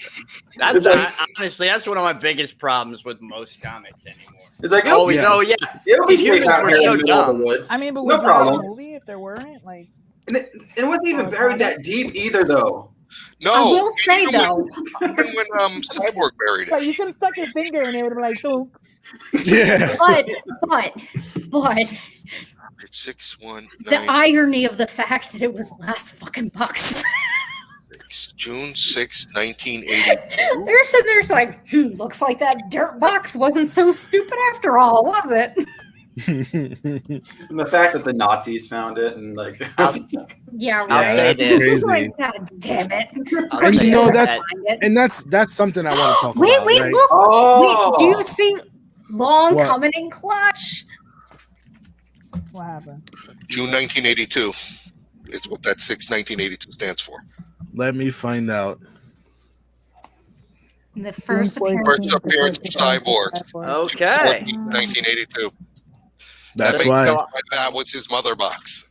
So how about I saw a thing that said there was like 15 Easter eggs that Snyder put in it, and I was looking at it, I was like, I didn't catch any of this. I felt stupid reading it, but I did not see that on the list. So that's just that another was not on the list, and I've combed. Yeah. And just for that long, oh shit, my shit's frozen.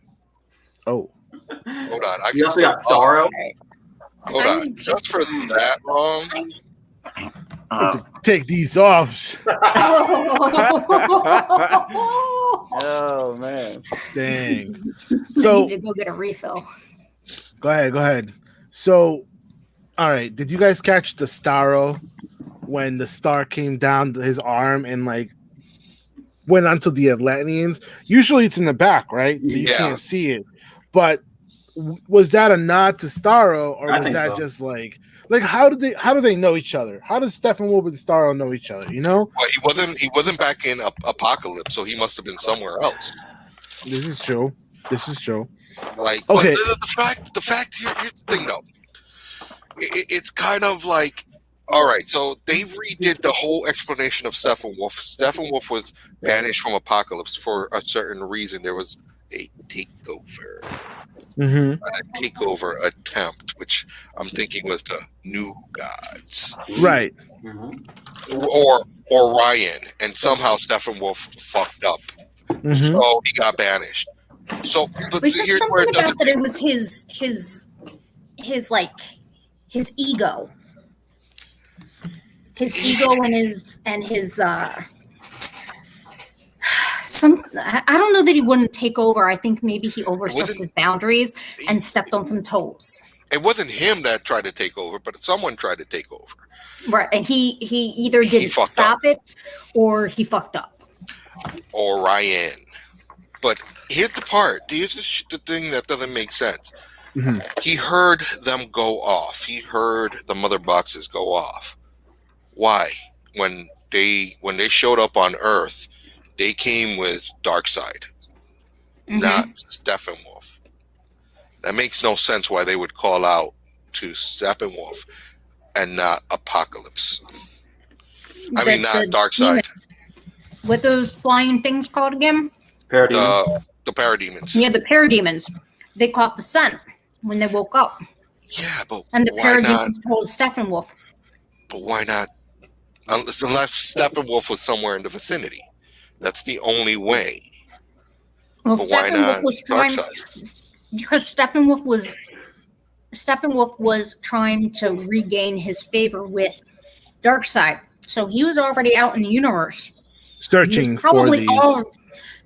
And he was probably already searching for the mother boxes. So he probably already had the parademons saying, listen, you catch any hide or hair of these motherfucking mother boxes, you need to tell me. And know that you're loyal to Darkseid. But right he even made a now, comment. I have destroyed 50,000 worlds, he said, or something like that. Yeah. Right. So he's already out there Black? on the hunt. What were you getting at about on the back instead of the front? Like, is that a reference to a book series that I don't know about? No, you just never wipe front to back. I'll be right back. Clear, I always do. I'll be back. Jesus Christ. Well, this is traditionally how a Starro works in the comics. Uh-huh. Okay. All right. Yeah. Well, and to be clear, like, I don't know if I told you this last week when I met you guys, but I'm not huge on DC. I'm not like a fanboy of Marvel. Just I've read an assload of Marvel and Image and like so some of like the spin-off of DC comics, like Image and like Mad Cow, I think it was called or something. Those books I love, but the original OG DC stuff, I've always kind of been like, like every hero they make is impossible to kill and like just I don't know. And on the I contrary, don't dislike it. Well, DC, yeah. He and I always have arguments. I was always a Marvel fan. He was always a DC fan.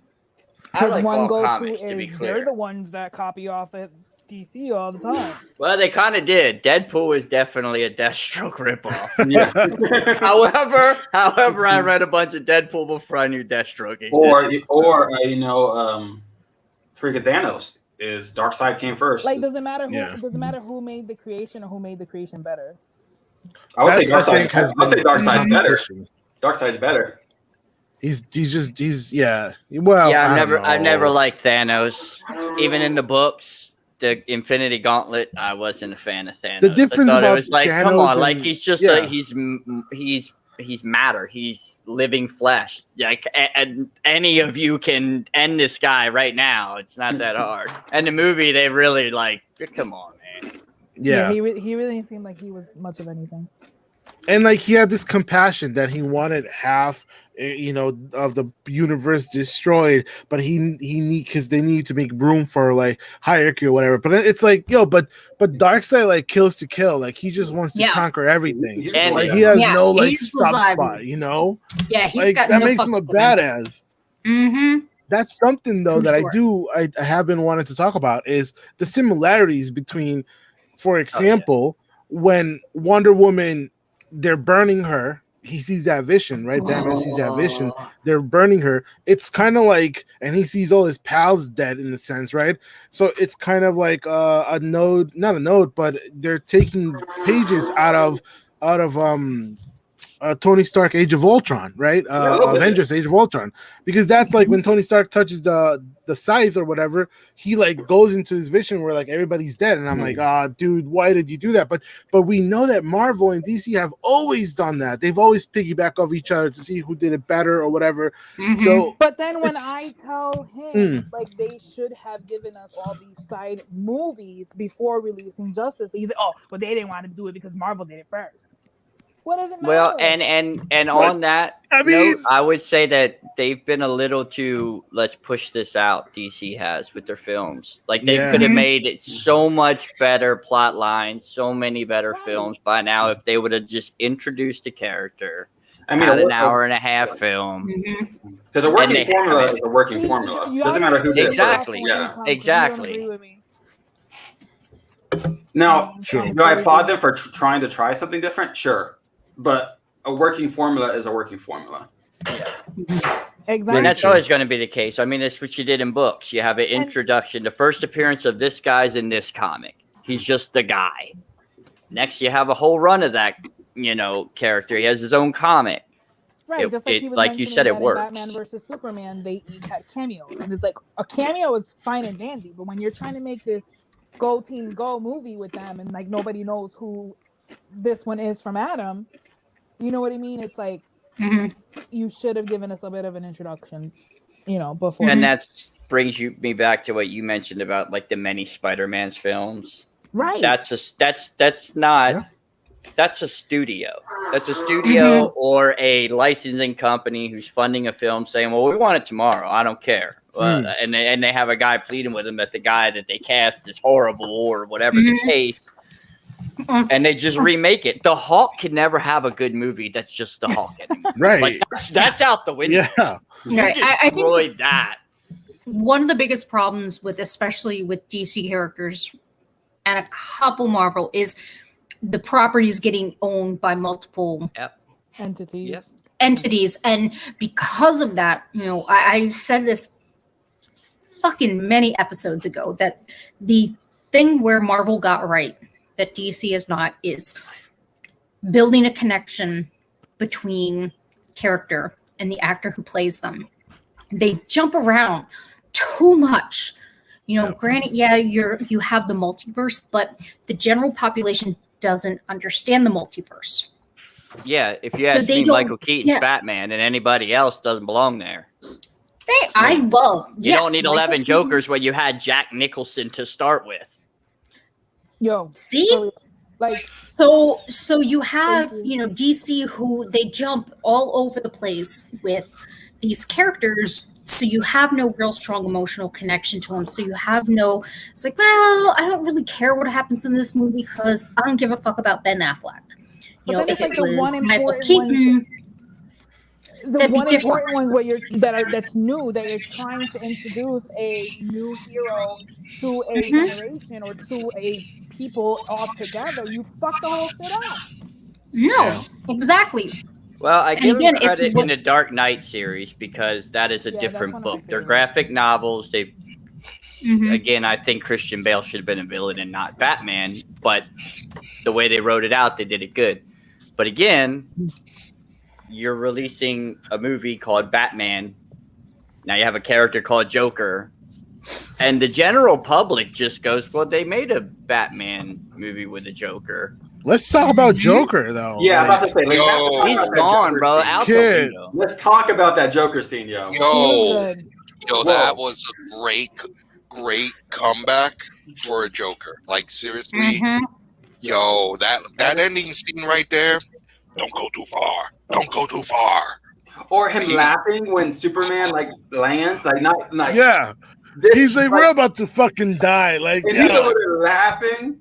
That's because he's like, you're about to die. I'm not dying. I hated Jared Leto in Suicide Squad, but he redeemed himself at the end of it. I mean, I feel bad for that guy. He should have just not taken that role, to start with. I think he wanted, he wanted to do it, and maybe he wasn't given the full script or the full compass of what he was going to be. You know what I mean? Like, right? Because if we got this Joker, everything. Oh yeah. Like the fact that he's sitting there and he makes that fucking jab about Todd. That's wild. Oh yeah. Oh, it was Dick. Batman's response. Believe me, I will fucking kill you. It's not Todd though. Yo. I thought it was Todd. No, it was Dick. He killed Dick. Zack Snyder confirmed that he killed Dick, not Todd. That's why didn't he say Jason Todd? No, he said Boy Wonder. Adopted I'm pretty sure he was like, he killed Robin long before. Either way, he made the jab about the killing. That shit was harsh because I know what happened in that series, and that was the most brutal thing that I think has ever happened in a Batman series. Up until that point. After that, it's almost like the gloves came off.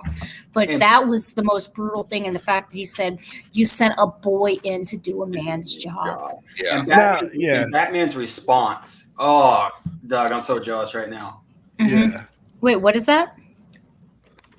So this is Forbes. Mm-hmm. I saw a different article. Oh, look at that. You're telling us about that. You're telling us about that. IMDb rated comic movie. You know what? Oh. Well, what's that? Oh, he's got to come. He's got to come back. I didn't see Doug, it. you got to show it again. Doug, Ernie, Hold on. Yeah, he had the Spawn. He had the Spawn Batman. Spawn Batman? Oh, yes. Nice. It's The long. only, Better the give only me that. Batman comic I've enjoyed reading right there. Oh, Nice. where's long? No. Oh, I thought they were talking about the article that I found. That's, Yeah, his head all gassed up for a second. Nice. So, I mean, but look at that. This is proving a point about the movie. Yes. It's proving a major point. Yeah. That this is a gold mine. We are going to get a Snyderverse. So here is the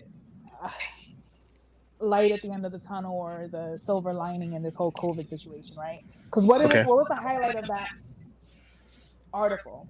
It was the highest rated, not highest grossing. Highest rated. Highest rated. And that's one thing. I'd take rated over grossing any day. But I think I see what she's on. Hold on. I think what she's getting to is now we're going to start judging movies not by how much they make, But how good they are. their merit of a movie. Well, you just lost like critical. two of the biggest cinema franchises across the United States. There's, I mean, I watched I watched something like the day it was scheduled for release on my cable box. I paid like $20 and just ordered the thing. You know, and truth be told, that saddens me because I'm a big fan of the cinema, and it's disappeared. Actually, last week a friend of mine saw it at an IMAX. Oh, wow. So, but I think that's definitely it is going to show though that before movies HBO now had are not going to be solely based on profit, but on their merit. Which honestly, that's what should. That's I think that's that's just an article alluding to that. That's never going to be the case. As long as you have Time Warner, as long as you have Sony Viacom, and AT&T, it will always be about profit. Do you know the only Marvel film I have genuinely enjoyed, and I have every book on the shelf over there of Doctor Strange. Every issue you can name, I have it. Was Doctor Strange. It wasn't 100%, but I enjoyed it. Immediately after that, they had already decided they were going to recast a female in his place, and that would be the end of. I'm sorry, he played an excellent role. Right. Now we're getting two more films. Yeah, now we're getting two more films with him in it because he actually fought against that. Like, look, okay, good, because I he made is you just a this perfect money. Doctor Strange. But again, exactly, and it's about money to them, and that's it. That is it anymore, and it saddens me. And I tried to put that by the side watching this. You know what I mean? Like it's whatever trend is selling at the moment. Exactly what it is. But if he sold and made all this money for them, why we cast? Right. Well, because prior to seeing that, prior to seeing what transpired later with him appearing in the other films, they had already decided in their mind, hey, if we cast a woman, we'll make more money. It's selling right now. Right. Again, not to be outside of politically correct, but that's what's going on in these films. I think a lot of times they try to force things. It's like it's one thing if it's canon. Yes. Don't there's force nothing wrong it. with Exactly. it. But don't force it. Let it be a natural progression. Let it be a 100% natural what change. you just said. Exactly what you just said. You know, and I think that's a key for comics, because comics are not necessarily linear. They do change. Mantles do get, passed on to another. The torch gets passed. But don't force the torch being passed just to pacify a handful of people. Right. Do it in the right way that makes sense. That kind of goes along for everybody. I agree with you. There's too but can many. I just point out one thing? I don't want to interrupt you. Continue. I'll wait till No, go ahead. No. I was just gonna say, because there's too many subclasses that watch these movies that if you potentially alienate one, it could be a domino effect that no one's gonna watch your movies. And you just said it, but they realized long ago that they get more viewership outside of comic book fans than they do inside. Mm-hmm. And since that's been realized on both sides, both companies, like that's the market now to them. That's it. It doesn't matter if they upset, 40 million avid comic fans. Right. They just sold it to, 200 million. And Doug hit the nail on the head there, because that's what I think a lot of people don't realize is like us nerds here, us people who like dive into this. Did we lose him? Damn. Bye, Adrian. I was like the hot take right there. Did my rant not pick up at all? Yeah. No, at all. You just cut out. It was like the intro to it, and that was it. Okay, what I'm saying is what nerds don't realize, and I'm glad to be one. But in the end, we're a small piece of this puzzle. We're a small piece of the pond. Mm-hmm. Yep. Right. When they make movies, they're making them to appeal to the masses. What the fuck? That was. Oh God damn it! Not again. Not again. I mean, going into Endgame, I had a feeling it wasn't going to be true to the comics, but I still enjoyed it because it wasn't forced. I could see where they were coming from, their reasoning behind it. So I think, though, that that people aren't stupid. They're going to see when something is forced and they're being pandered to. So that's why I think it's important to. I would like to hope that they realize that recasting Doctor Strange as a female just to pander to a tiny. Well, they did. They changed their mind. Yeah. They changed their mind. It could. Hopefully it was.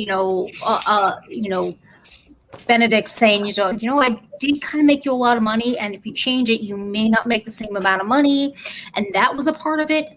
But realizing, that may be a little too big of a change, and good that people aren't ready for. At the end of the day, you can't recast like someone because they're a woman. But they do, and they have, and they're continuing to. But that's not the problem, right? They're trying to appease to women, but you're not appeasing to me. That's not changing the culture. Right. Is that woman that you casted getting paid equally as the man? I fucking doubt it. Brie Larson's getting more than everybody right now. Yes! Brie Larson's living it up. But that's different. She was casted in the role to begin with. But that's again. The culture needs to change, not you just giving us a visualization of you saying. No, you're right. I absolutely agree with that. And again, and that brings me to the Winter Soldier. Like, I haven't watched any. To be clear, I haven't watched it yet. Mm-hmm.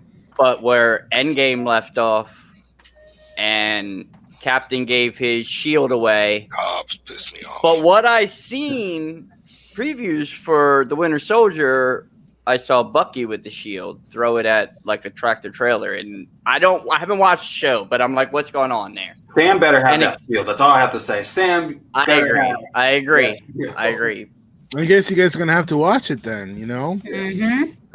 But that means I have to actually give Disney more money, and I refuse to at this point. You don't have to. You don't actually. Not that we're telling you that you have to hire it. No, you're right. You're right. But if you have a friend who has a login, I don't. Look, honestly, the WandaVision sealed it for me. You guys liked it. Whoever did, that's great. But I haven't yet to see WandaVision. We haven't seen it yet. Yeah. Don't see it. We will. I was watching it and I wasn't really into it. It was just. I heard that it was hard. That's what it is. The end was like made it. And exactly what you just described is what it is. It's a push. We want to push this woman out here. We want to put, like, dude, like, why are you doing this? You're hurting yourself. You have 36 years of comic books that you can literally just have the actors read, and there's your script, and you're just deleting it to jump ahead to this. I like it. I've seen that same shit. Like, boom, I said when that I see same these shit. things. I love it. Oh my God. You have a golden goose on a silver fucking platter. You have all the material already written out for you. You don't even trying to fuck it up. Yeah. Yep. I don't know. And that just brings me to the, introducing newer heroes and newer. Yeah, just new heroes and again, heroines to they this have the generation. potential. They have the potential, but their problem is they don't want to gamble. At this point, they know what their moneymakers are, and especially with the success of the Snyder Cut, I think as much as it pains for me to say because I really want it really badly, I think we're going to be really fucking lucky if we get anything more with Martian Manhunter and... Oh yeah, nothing's going to come off this Zack Snyder film. It's they've already announced it. Cul-de-sac. I think the fact that they allowed him to even bring it out is a step in the right direction. That's a great thing. That's a great because thing, especially for the actors who were cut out of it. Mm-hmm. What, Shawna? I said maybe because Martian Manhunter was shown twice in the same movie, that means that he's going to be in something else. You never know. Could be. You never never kind know. of like the rule of thumb. If somebody's in something gratuitously more than once, then you're going to have a... And if Martian Hunter was in this movie more, he would have destroyed Steppenwolf. Then what's the point of the entire movie? But that doesn't mean that we can start bringing 4-hour movies and that be the new fucking normal. This shouldn't be the norm. This shouldn't be the norm. No, it shouldn't be the norm. But people are going to enjoy. Yeah. Like episodically, maybe they'll start doing something like that because you're an HBO Max, because the theaters are going away. It's right. but then it's our fault, because if we keep buying the subscription, if we keep buying Ray at the Dragon at $30 a pop, then we're just feeding into it, and we're helping Disney eliminate the theaters. I had this discussion last week. Every one of these streaming services are sitting in a room together weekly and saying, you get this. We're going to keep this. Hulu, you can have this. Netflix, you have this. And they're all going, all right. People will subscribe because they want to see this one incredibly good series.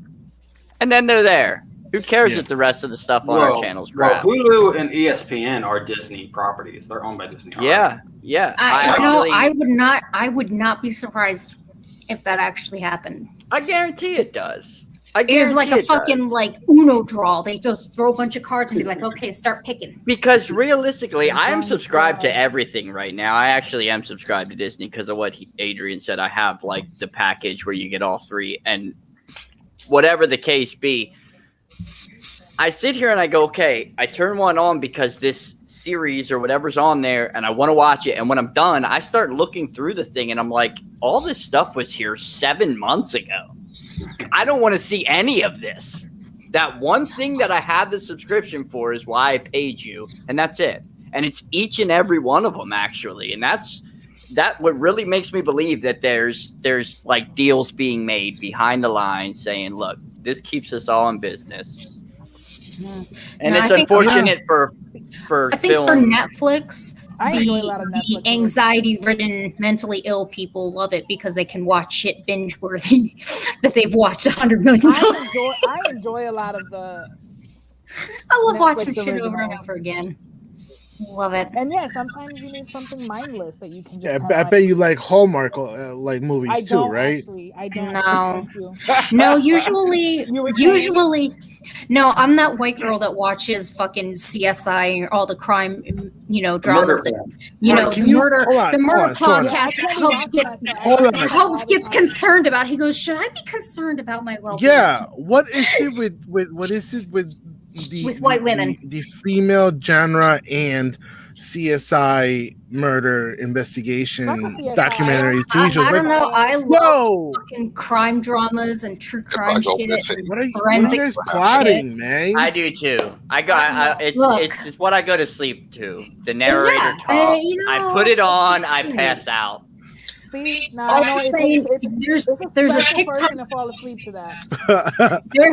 There's a TikTok going around, and it's so true. And it says, if I ever get murdered, don't call the police or the FBI. No, call 2 white women with a crime drama podcast, and they're going to find out what happened. I don't know. It's just there's something about it. Yeah, Hubs gets concerned for his well-being all the time because I'll be watching something that says "wives that kill," and he's like, "Shit." I watch that stuff all the time, but it makes me very cynical. Like, I stand in line at a Walmart, and one time I was at a grocery store or something, and somebody was in front of me. They were having a hard time paying for their stuff. So I was like, my heart wanted to be like, yes, I want to help. And then like the forensic file side of me was like, yo, they're feeding somebody in the basement. So they got You're being watched. Wow. You're like walking down the aisle and be like, wait a minute, that's a lot of salt and lime they have. Do I not help them? Like, yeah, is you know, that it's trash funny. bags and gloves and a shovel in there? It's I'm funny, gonna you know, mentally take that in consideration in case there's a wanted thing going on over there. So with that said, whoa, potato guzzler! Is this an incel convention? You guzzle potatoes, though. I think. Well, I'm gonna go ahead and say no because I think incel is involuntary celibate, and no, I don't think any of us are celibate. No. So I kind of have been for quite a while. With that said, okay, well that's minority rules right now, since you know. So I think with that said, I think we are done with our review of the Snyder Cut. Yes. You need to watch it. You need Worth to watch watching. it now. Whether you like it or whether you like DC or not, check it out. Real quick, going down the line, I guess we'll just do a grade wise. We'll just do this a quick letter grade. The first one that comes to your mind. For me, I'm going to go with a B. B plus. Rating? Yeah. A minus. Yeah, B. For sure. I would say A minus, B plus. Yep. I'm going to give it that B minus as well.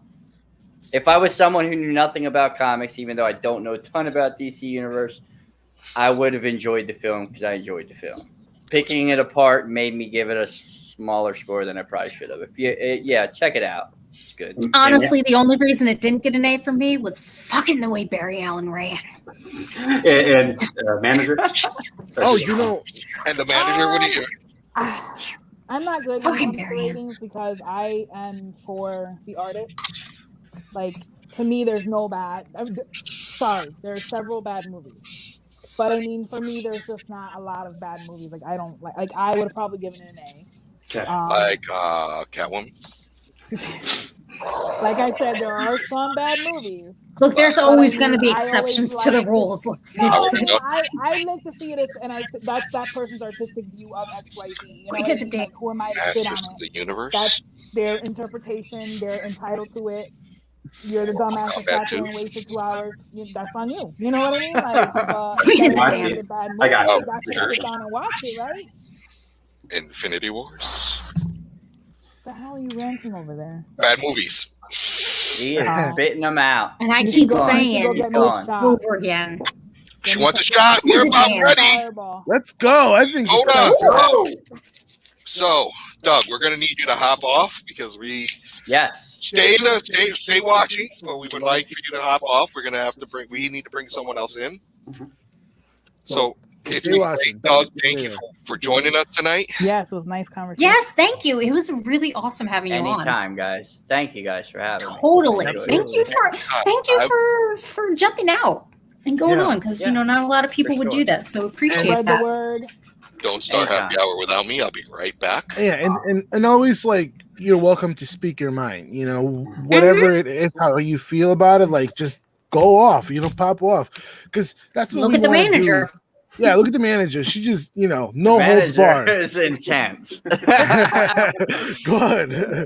If you can handle her, you know, you good.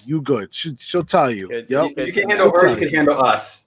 So that's right. That's right. Well, I thank you guys for having me. For sure, man. We'll see you another time. We'd love to see you more often. Stay around because we have news. We have news for you. Of course. Yeah. I'm eating a granola bar. Sorry. Trying to suck up this alcohol. So. I don't want to get too toe up. Too toed up. Like last week? Girl.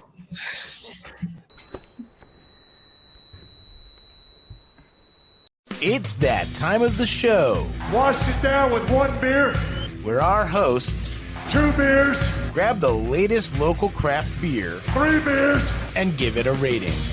It's time for Rate That Beer.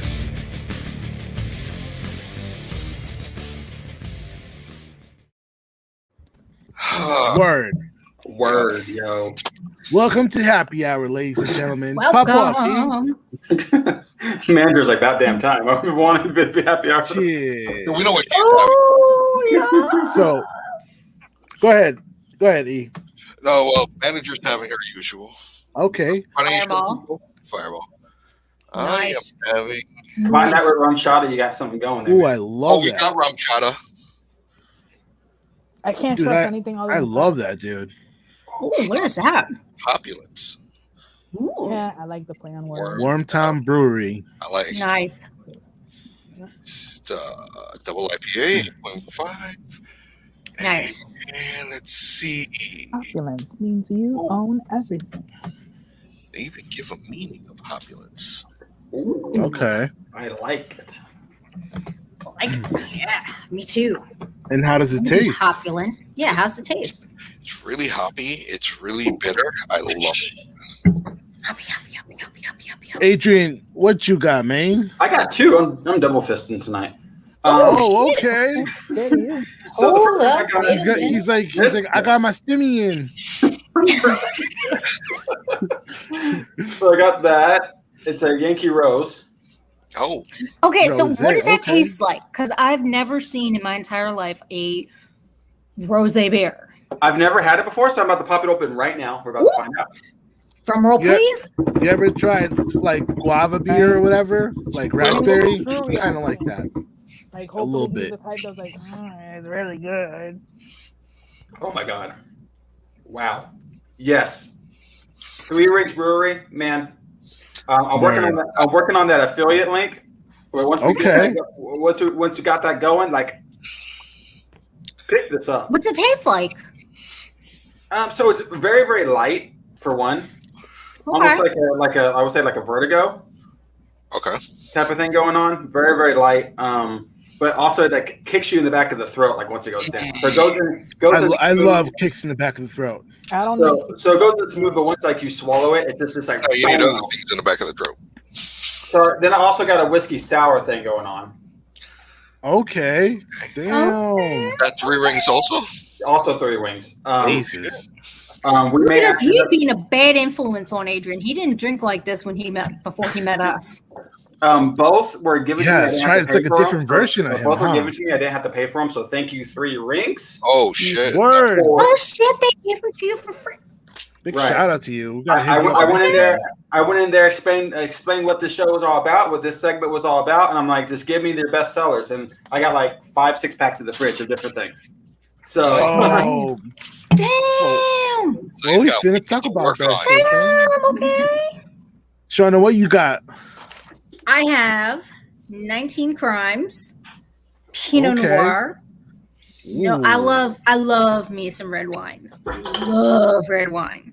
Oh, we my favorite. can notice. Love red wine. Yes, I don't. Well, because I don't like white wines. I'm not a fan of rosé or white wines. They're just too sweet, and that kind of goes along with the fact that I love me some stouts. So Yeah, I don't. that's true. I like the meatier. I like the like meatier beverage. meatier. Yeah, I do like the meat. They have Gunner's daughter at the one that I was at today. Fucking love Gunner's daughter. That's Yeah. Oh yeah. That's like my favorite. Right, that's the best goddamn stout I've ever had in my entire life. Manager, we kicking back another one? Yeah, she is. I got her too. Oh, nice. Well, I gotta finish this one. Well, you didn't. You better kick that shit back then. Let's So is that go. kind of is that the straight? That's a straight like regular Fireball, not like Apple or anything. Okay. No, He's like- No, it's that's just straight regular. Fireball. That's No, all. I She, have It's all that I will drink because anytime I mix anything, anytime I try to go to a bar and just try to chill and just be like, oh, let me just have like a Malibu and pineapple juice. She's a lightweight. I wake up the next day like I drank the whole fucking bar. That's what's Speaking up. of that, turn into last week's episode where I was talking about my local diner and about how those Long Islands, yo. Oh, you were Yeah, kicking how them did back you feel too. the next day? Let's not talk about that, or save that for after dark because it was. He probably had to change his sheets, yo. That next morning, or actually like an hour after I got off our stream, it hit me. I was in the bathroom. I was on that throne, man. Better get out the other way. What you got? I'm rocking this one. Let's see. Emerald Grouper. Oh, that looks Nice. Why that face look so mean now? Cause he's a yo, it's like grouper. me. It's a grouper. When your name sounds like you're a groper, you'd be pissed too. Or you're a goober. You're a goober. No, anybody? He just no. He just look mad. It's pretty as fuck. clear. Ooh, yeah, that is really nice and clear. Pretty clear. How's it Hey, taste? Arnold, anybody? Well, first time tasting, but Okay. it's hoppy as shit. Oh wow. What? It's got like a weird taste. This is something I've never heard of too. Hold on. It has honey and citra hops. I haven't had a beer with honey yet, so That sounds like delicious, though. it is. Yeah, it sounds like it would taste good. That little bit of Yeah. sweetness. A little bit of sweetness once it hits you, and then there's this lingering hoppy taste at the end. Yeah, it stays. Yeah, but I like it. So now that we've all shared our beers, we wanna have a nice little conversation with every single one of you. Wait, hold on. We're missing somebody. Oh, where is he? Where where are they? Where they at? Where they at? Where's Shay? Where's she and he? Where are they? Where's Shay? Where's Shay? Man. Yeah, Bye. there you go. That Terrence. Jesus Christ. So The hell is? while we wait for them No, to, just don't. Just no. Telling Should you. we, like, in case they didn't Don't catch it, ask questions. in case they didn't catch it at the brink, should we show those people our new intro? oh yeah, that'd be great. I think we should Yeah. totally re-show that intro Y'all again ready? because that intro was fucking dope. Y'all ready? Here we go. Yes. All right. 5, 4, 3, 2. Take it away. Yeah, entertainment nerd, come and let me show you. This is everything you wanna know about nerd culture. Hey, entertainment nerd, ain't none fresher. You can nerd out, don't even need your pocket protector. Where my nerds at? Grab a drink, come through, keep it entertaining. Comic books to movie news, this is what you need. All my nerds, come get with me if you really live your life like you on the Big Bang Theory. Marvel to DC, we really got a passion. Justice League, yes indeed. Hold up, let me fix my glasses. Uncle Black, Dynamite Calo, when the story of crew. Lady Mocha, shout out Adrian. You know how we do. Hey, entertainment nerd, come and let me show ya. This is everything you wanna know about nerd culture. Entertainment nerd, ain't none fresher. You can nerd out, don't even need your pocket protector. Nerd news, nerd culture, nerd happy hour. Entertainment nerd, let's go.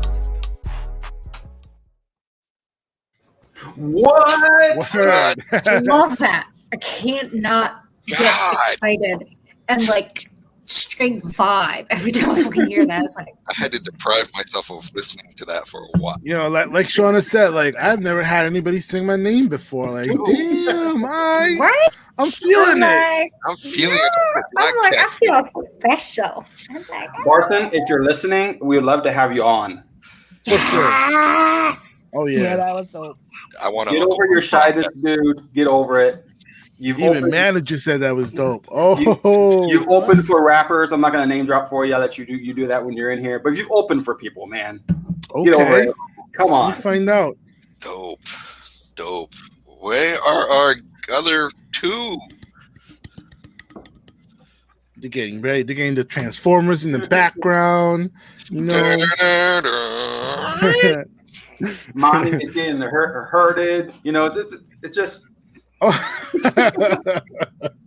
Here we go. I hear something. All right. Oh shit. I hear a boop. Oh, okay. Just got home. I told y'all I was busy.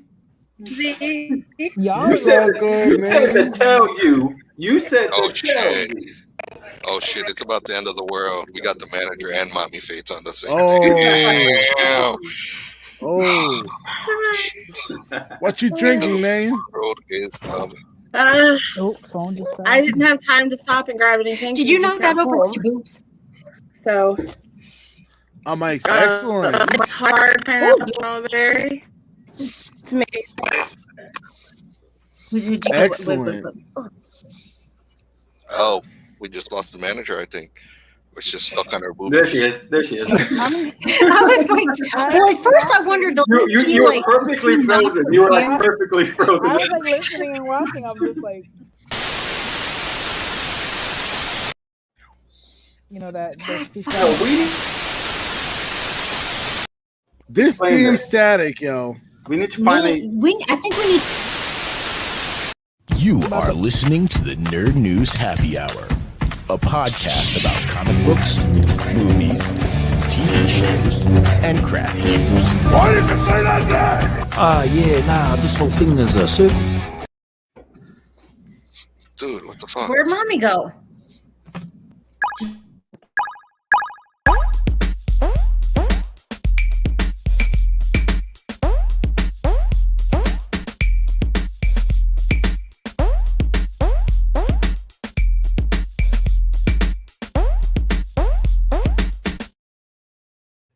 So I don't. By the time y'all come back, I'm gonna be drunk. Sorry. Yeah. So. Yeah, I think it's about that time, man. Yeah. So you know. Wait a minute. All right. Hold up, wait a minute. So if you're a Nerd News Happy Hour fan, let's see some hands in the chat comments right now. Give us a thumbs up if you're here in the Nerd News Happy Hour. Yes, if you were here because you are from the Nerd News Happy Hour, any of our channels. Yes. Duet, maybe, possibly. Oh, Rebby Roo is raising both hands. The man of the hour. Hey, the fam's all here. What's up? What's up, man? And also, you look all dressed up and put in like some sort of nerd emoji or say nerd if you're here from Okay, so that's right. Put some glasses if you're here for the nerd from the Entertainment Nerd, and a beer bottle if you're here from the Nerd News. Or say Nerd News Happy Hour or Entertainment Nerd. That works too. All right, so we got Rebby Roo and Ninja Jade, both coming over from the Nerd News Network side. So who's here from Entertainment Nerd? Or put both if you rep both. Oh. Yeah.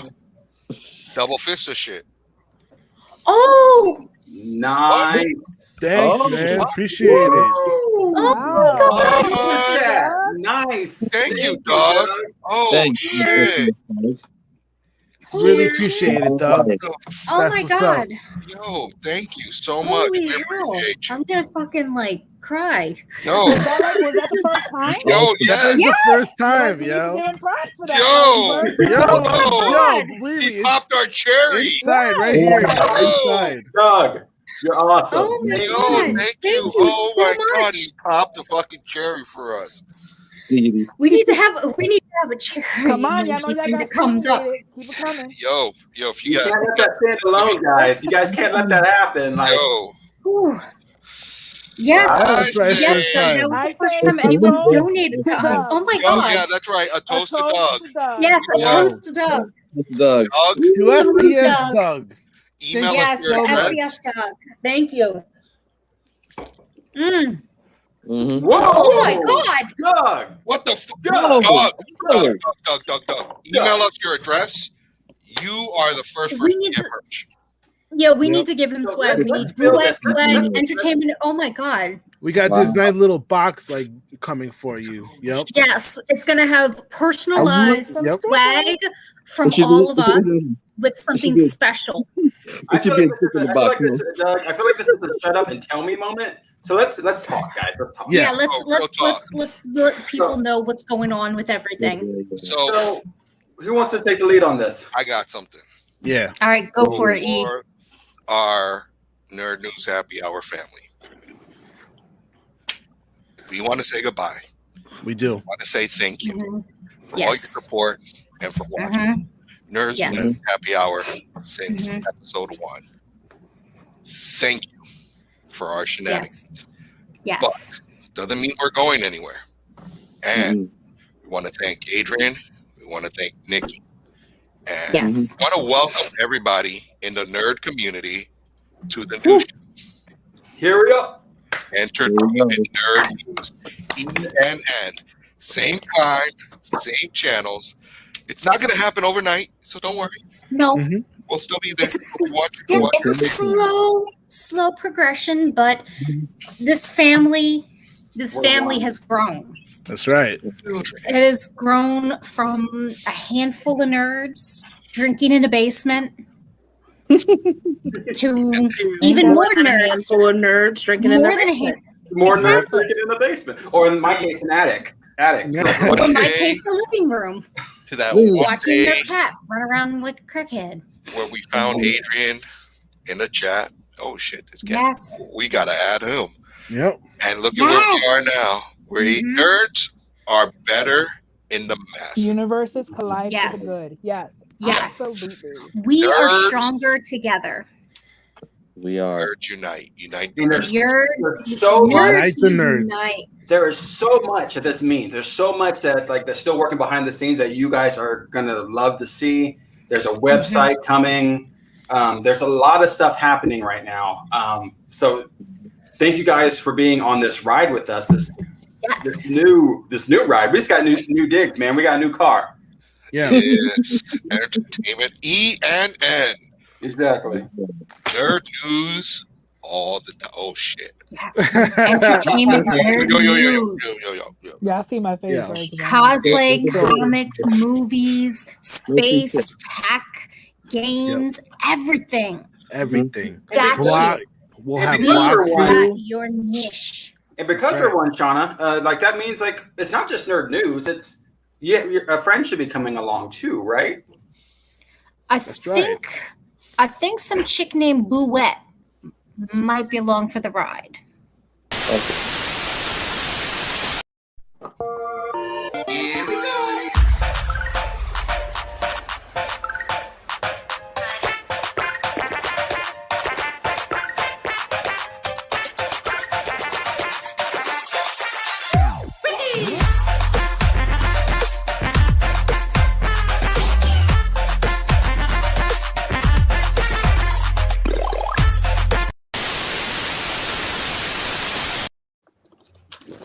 Nice.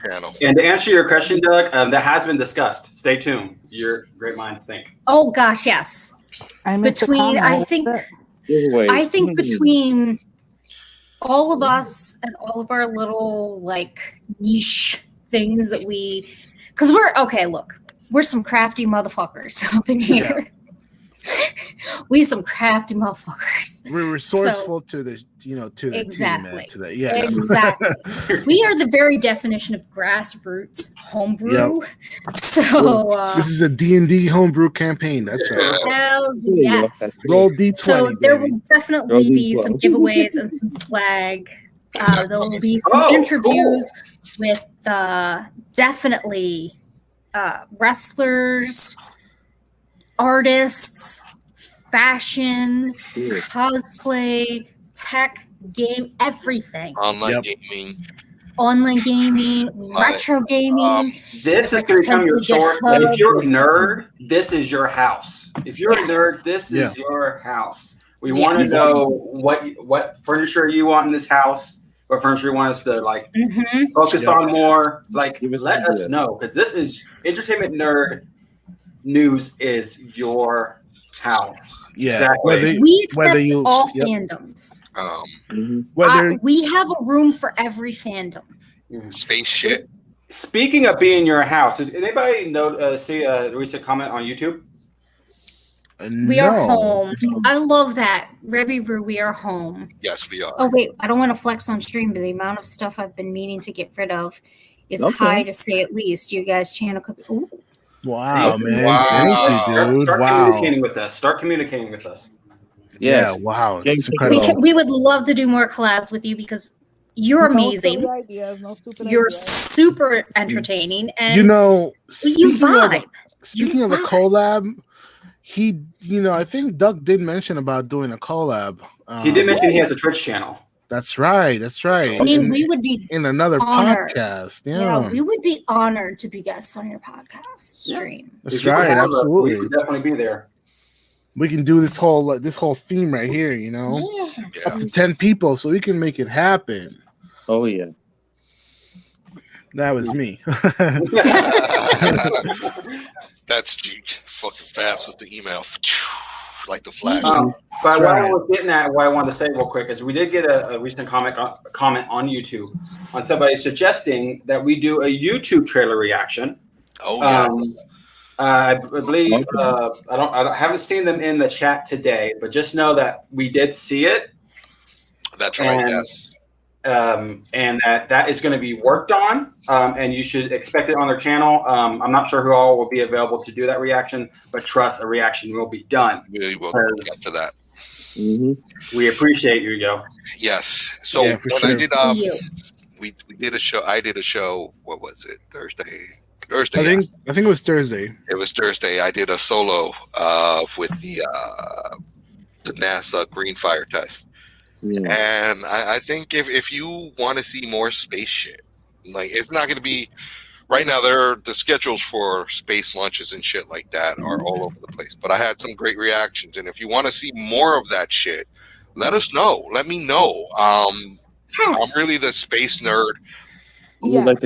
And can I tell you, speaking as his spouse, I live with him on a daily basis.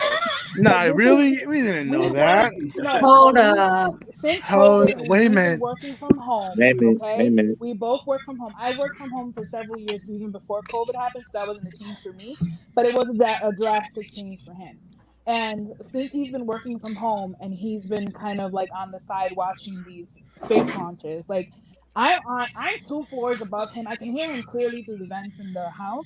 But he's 2 floors above me. And when when it lands successfully, I swear someone's murdering him down here. Like I have to stop what I'm doing, like legit, and be like, "Are you okay, babe?" Because he'd be like, "Oh my god, they successfully landed a ship," and I'd be like, "Really? Like I thought you were dying. Like I thought somebody was straight up murdering you." Like. But that's just to let you guys know how in he goes into the. It's not just him putting face for you guys. This is him genuinely. Yes. Like going back to saying this is a lot more than just comics. Yes. There's nerds for everything. For everything. Yeah. Like even crafting.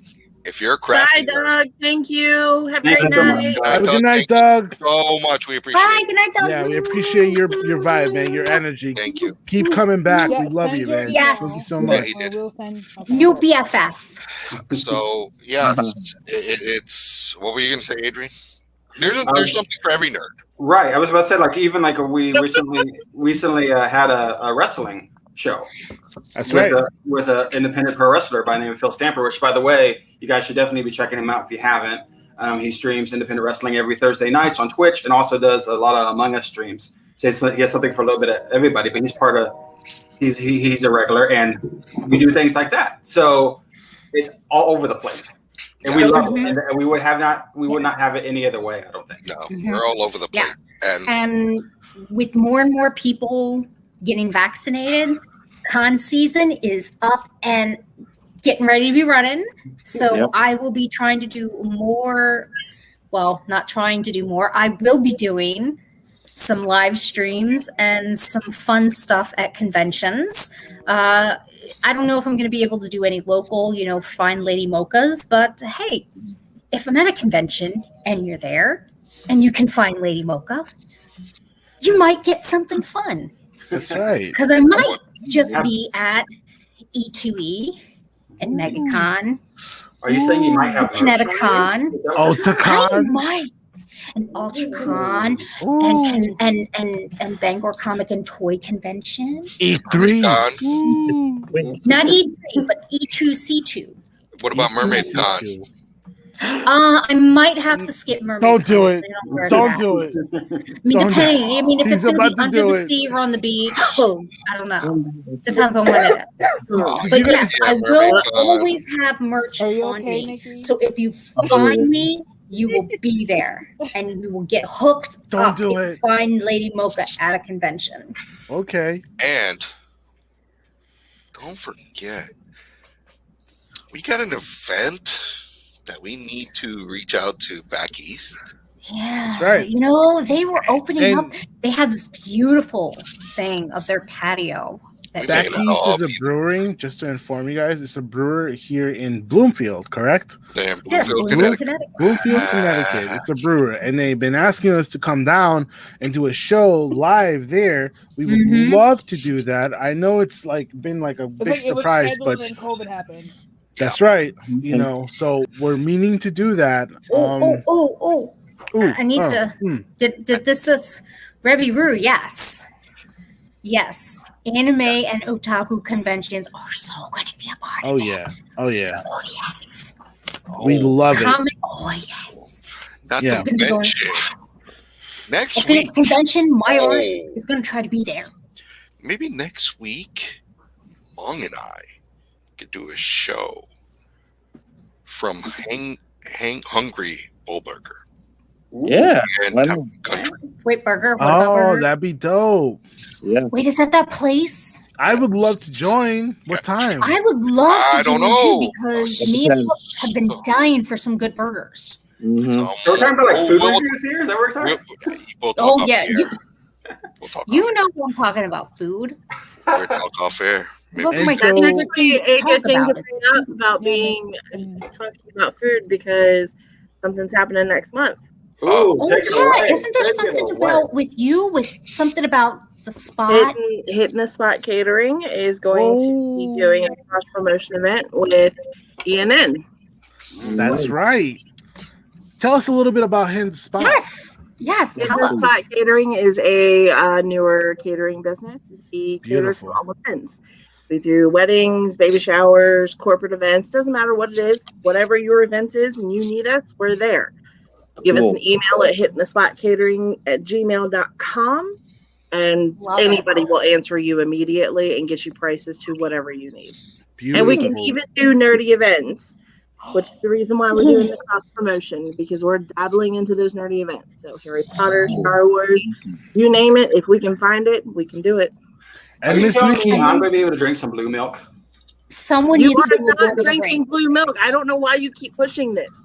He Someone has needs to told do a you Lord of the no. Rings. A Lord of the can Rings. we just cancel Adrian Like, is it out? like a Can we just butter cancel him blend, out? like- Can we just cancel him? What? Don't be No, Nikki. don't be fucking up with Nikki. That's right. We love her. You know, shoot. I got you. I will pack blue food coloring and I will do it. Okay. Adrian. Now, Miss I Nikki, will Just tell be you careful with the now. blue food coloring because some of it will make you poop blue. Just saying. You mess with any of his products and he might chop off your hand. No, I'm gonna buy the food coloring and the milk and just make it myself. now, Miss Nikki, are there socials that we can follow you at that our fans can Yes. follow you at? Yes, Yeah, Hitting especially the Spot Catering. You have Hitting the Spot Catering on Facebook. It's a Facebook page. You can follow it there. You can Okay. you can follow Hitting the Spot Catering 1 on Instagram and Hitting the Spot Catering on Twitter. Okay, Cool. sounds And good. this, correct me if I'm wrong, Nikki, this may be a benefit to you if you were to do that. Yes, it may actually be a very big benefit to you if you do this. Future announcements will be made actually within the next week. Excellent. And So you we might will wanna be keep your eye sharing it at Entertainment Nerd News. That is going to be a new page. That is also going to be on all our socials. We are joining forces, as you've seen, becoming one, Nerds United. You will be Look at that seeing hair. a lot more cosplaying. You'll be seeing daily videos of news bits coming out. We also have Long, who's going to be talking about his toys collections. Yes. Those are super important. So We'll have glad some you finished space. that sentence. Yep, some unboxing videos, Crafting, maybe yep. crafting, maybe Cosplay, some rogue wrestling. interviews with. And we're also trying to create a network where the community grows. So if you're a streamer, if you are a, you like to do stuff and you want to come under our wing, we would love to have you. We Possibly would love to. hop on this train. That's right. Choo choo. Or, if you've ever wanted to get your feet, dip your toes in the water of doing something like this and you just didn't know where to start, reach out, because everybody starts somewhere. And it's always better to start with friends and a family than to try to go it alone. So Because at the end of the day, we're a community. Exactly. We're here for you. And we're family. And family supports each other. Yep. And we help each other grow. So support your local nerd. A big toast. Support your local. I love that. $1 a day. Did you know for less than the price of a cup of coffee, you too could support your local nerd? This is why we can't have nothing angel. But I definitely think we need to make sure to say support you. Oh my God, I'm writing that down. To new beginnings. To new beginnings. From all of us to all of you. Drink up, bitches. Oh, and for the first time ever, is she sober? Fuck you, Astoria crew. My man was at the ready. Holy shit. He was like, Long was like, wait a minute. Am I actually going to get away with not having that said? Not quite. Last week he got away with it. I got away with it. I mean, it just wouldn't be. Love you. I know. It wouldn't be. Yeah, sure you do. Yeah, it wouldn't. So there are two things that I feel like that this would not be a show without, and that's one to go to bat for you. It would be us not starting on time, and then the fuck you Astoria crew. I think those are like the staples of nerd news and entertainment nerd. Is we never start on time, and we always say F you Astoria crew. Yep. It's just how it is. You used to it, guys. Yes, exactly. I think it's Nerds After Dark now. Yeah. So whoever wants to stick around, we're just if you want to stick shit around for a bit. Yeah. I'm gonna lament on the fact that this is gonna hurt like a motherfucker to take this mask off. I wasn't sure if it was a mask or if it was paint. Yeah, no, it's a mask. I put a little too much adhesive on there. Oh, it's gonna. Oh, you're gonna have like a bald spot, like right here. Do you have any astringent? So I might, because I usually use spirit gum, and I have spirit gum remover somewhere. But this time I was like, I'm just gonna use eyelash glue. Fine. Use astringent. Astringent will help. It'll loosen it. It'll make it a little gummy, but astringent will help. And if you don't have astringent, if you have alcohol or even sanitizer, that'll help. It'll help. Oh, you mean the other kind of alcohol? Yeah, the other kind of alcohol. I mean, the other kind of alcohol. The one you don't want to drink. Alcohol. The other alcohol. I got tons of I do have tons of hand sanitizer, so yeah. Oh, that would work. Kind of alcohol. Yeah, I like Rebby Rue is like I paint masks on. He's a painter. It is, but a pleather mask just looks so good, and I don't have to worry about it sweating off because I sweat like a motherfucker when I'm in like a big cosplay. Rebby Rue, I got this feeling that like we would love to see your work. We would love to like give you a platform, a stage for you to like grow. Mm-hmm. So if you're like walk behind the scenes, we should. We should, especially if you're a cosplayer, because you know me, I love me some cosplayers. That's right. Love me some cosplayers. We also have Darrell with Darrell. Yes. Yeah. Okay, That's so right. next week I may have giant vampire bitch cosplay. Plug it in, Rebby Roo. Nice.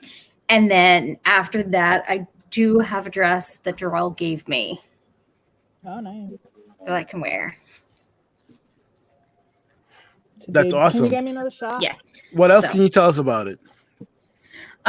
So it's one of the dresses that he did for New York Fashion Week. Ooh. Yeah. So I'm pretty excited to. I've been a little afraid to try it on because I'm like, I don't know. Like, do you ever have something you're just like afraid to wear because you don't want to break it? Because it's just really nice. So I'm like, I don't want to break this, but I want to wear it. But it's like it's blue like and white, and it's. Jesus Christ. I wouldn't know what that. At this point, I definitely wouldn't know what that was like. So. Sorry, I'm really fucking drunk. Anyways. But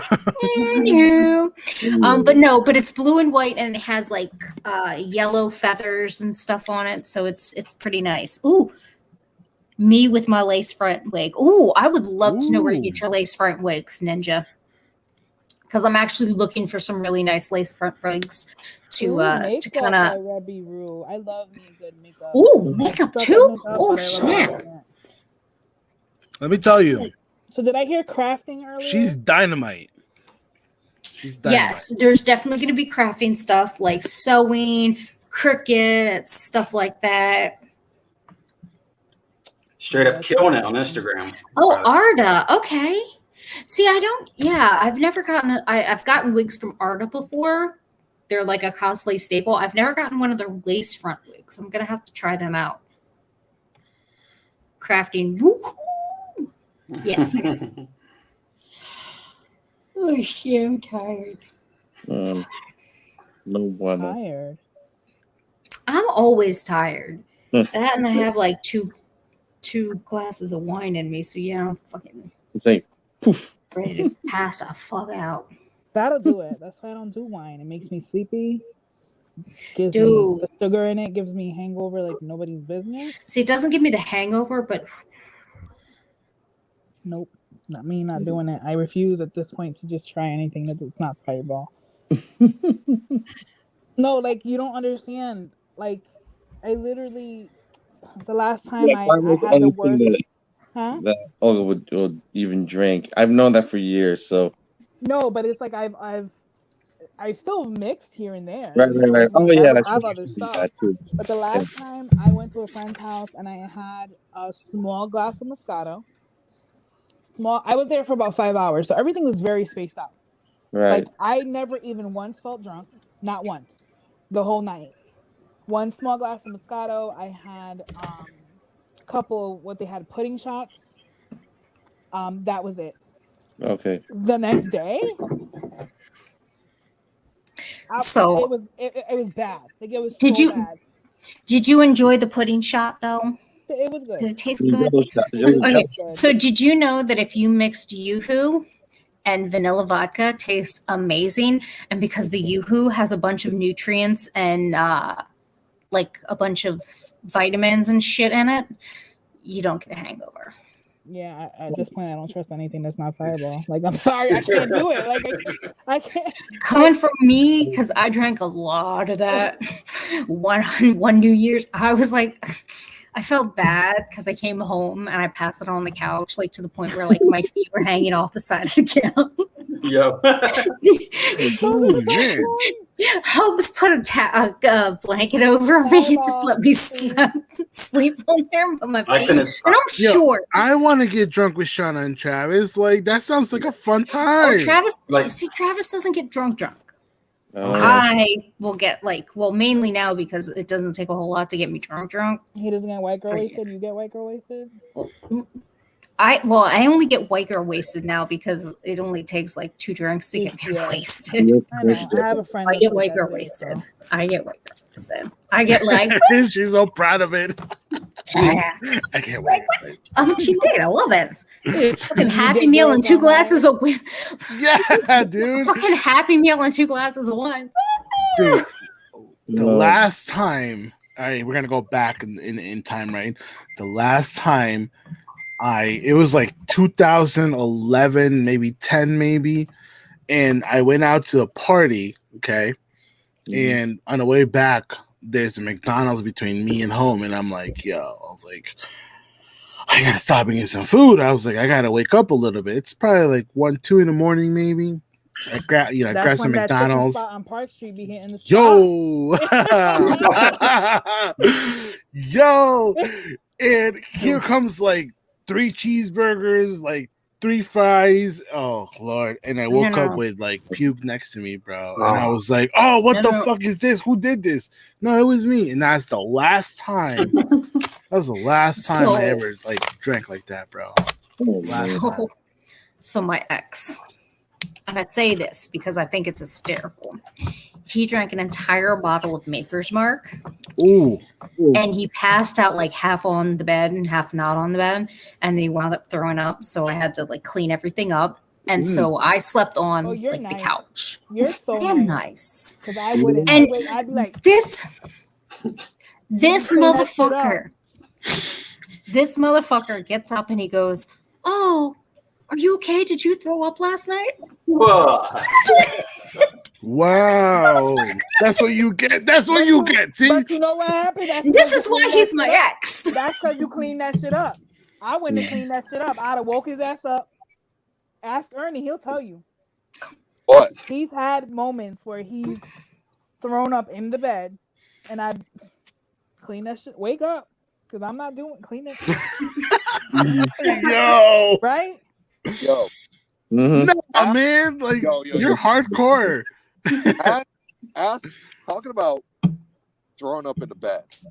I've never thrown up in the bed. Ask who does that? G and Ernie, apparently. Ask it was apparently. Bad. Like I threw up and I turned around and went back to bed. Like it was gross. About the night that shall not. Go ahead, E. Sorry. Ask Long about the night that shall not be ever mentioned. Oh, game night. Oh, game night. Now I want to know. I'm not saying anything. No. That's not to be game night. No, there was an epic game night. I think I told you about it, babe. When I got fucked up really bad. Night that you fucking had to push me into the door of my house. Oh. Yo, the night in Quinceañera? Oh, is she talking about me? Because she be totally right. No, back in the bed. I was ready to go to bed. I was like, Wait, she must be talking about me because Long wasn't there. Wait, was it me and Lun? It was you, Lun, and Terry. Oh, at your old place. At my old place when I peed on it. See, but Ninja J. I'm sorry. Did you say you did what now? I took a piss on the church grounds. Fuck. I can't say anything. I did in front of a. And that's how the church in my house. No, or was it St. Margaret Mary's? St. Margaret Mary's. You dropped the church, man. I can't say. I dropped trowel in front of a college library and peed. So No, we need to watch out because there's no more white girl stuff, you know. The cops all over the place. The cops show. But shit happens. Did y'all read Ninja J's comment though? Yeah. Oh, Uncle Ernie blackout. Wait, what was that? Drunk in front of grandma's. You were ready to leave Uncle Ernie blackout drunk in front of grandma's door at my Keens. I meant Olga. Yep. Wait. I want to know the story. You drunk? got to start from the beginning. So Let's go. Mom. I'm the only person that could outdrink me in the world is my mom. I mean, that's yeah. I can see I that. love that. Yo, I'm not gonna lie. When we got there, she was already like halfway through a bottle of Bacardi, like a gallon. Like she was like, "Where the fuck you been at? I've been waiting for you all motherfucking night." Like, damn. You had to catch up. I had to catch up. Yo, my mom is the only person in the world that could outdrink. And what did Olga do? Went to bed. Went to bed. Yo. Is your mom Cuban? Yeah. What do you think? Cubanas, man. Cubanas go in, bro. Yo. You can't outdrink them, bro. So fucking bad. They coffee and they drink. You don't mess with them. Yo, that coffee is something serious, Calo. Yo. Like, Shawna don't know. Shawna don't know yet. Shawna want to know. No, Shawna wants to know. Yo, I think Shawna wants to know. Shawna, I'm gonna tell you this much. It was this much. I had that shit with milk straight to the bathroom. River runs through it. It's like drinking a rocket fuel. That's fine. Look, right now the only thing that really gives me the shits is the red wine. So I'm fine. Bring on the coffee. Bring on the coffee. Yo, I say entertainment news networks goes on a tour to Homestead. Oh boy. I wouldn't try that coffee. See, you don't know. Like, yo, you tell me I'm not supposed to. No, you don't. That coffee is deadly. Yeah, you're right. You see, but now I want it. Now I feel like I need to prove my mantle as a coffee drinker and be like, no. Careful what you wish for, Shawna. Careful what you wish for. The gauntlet has been thrown down. Damn it. It's fine. Shawna don't give a fuck, man. If it's coffee, she having it. It's kind of like me. It's kind of like me in that fire water. You know, it's like whatever. I don't care if I'm gonna be on the bathroom for 4 hours later. Not even 4. It's like talk about a pulgante, yo. That shit's like 3 minutes later. You know what? Oh, I know what you're talking about. Yo, that's exactly. What's the worst that could happen? I lose 5 pounds. Don't ever say what's the worst. That is one phrase you never say. I mean, that sounds like a win-win to me. Just saying. Sounds like a win-win to me. Lose 5 pounds shitting. Drink some bomb-ass coffee. Next thing Shawna knows, she wakes up and she's in Japan. She's in Japan in the subway station. She's like, "What the fuck?" Coffee again. I need the coffee.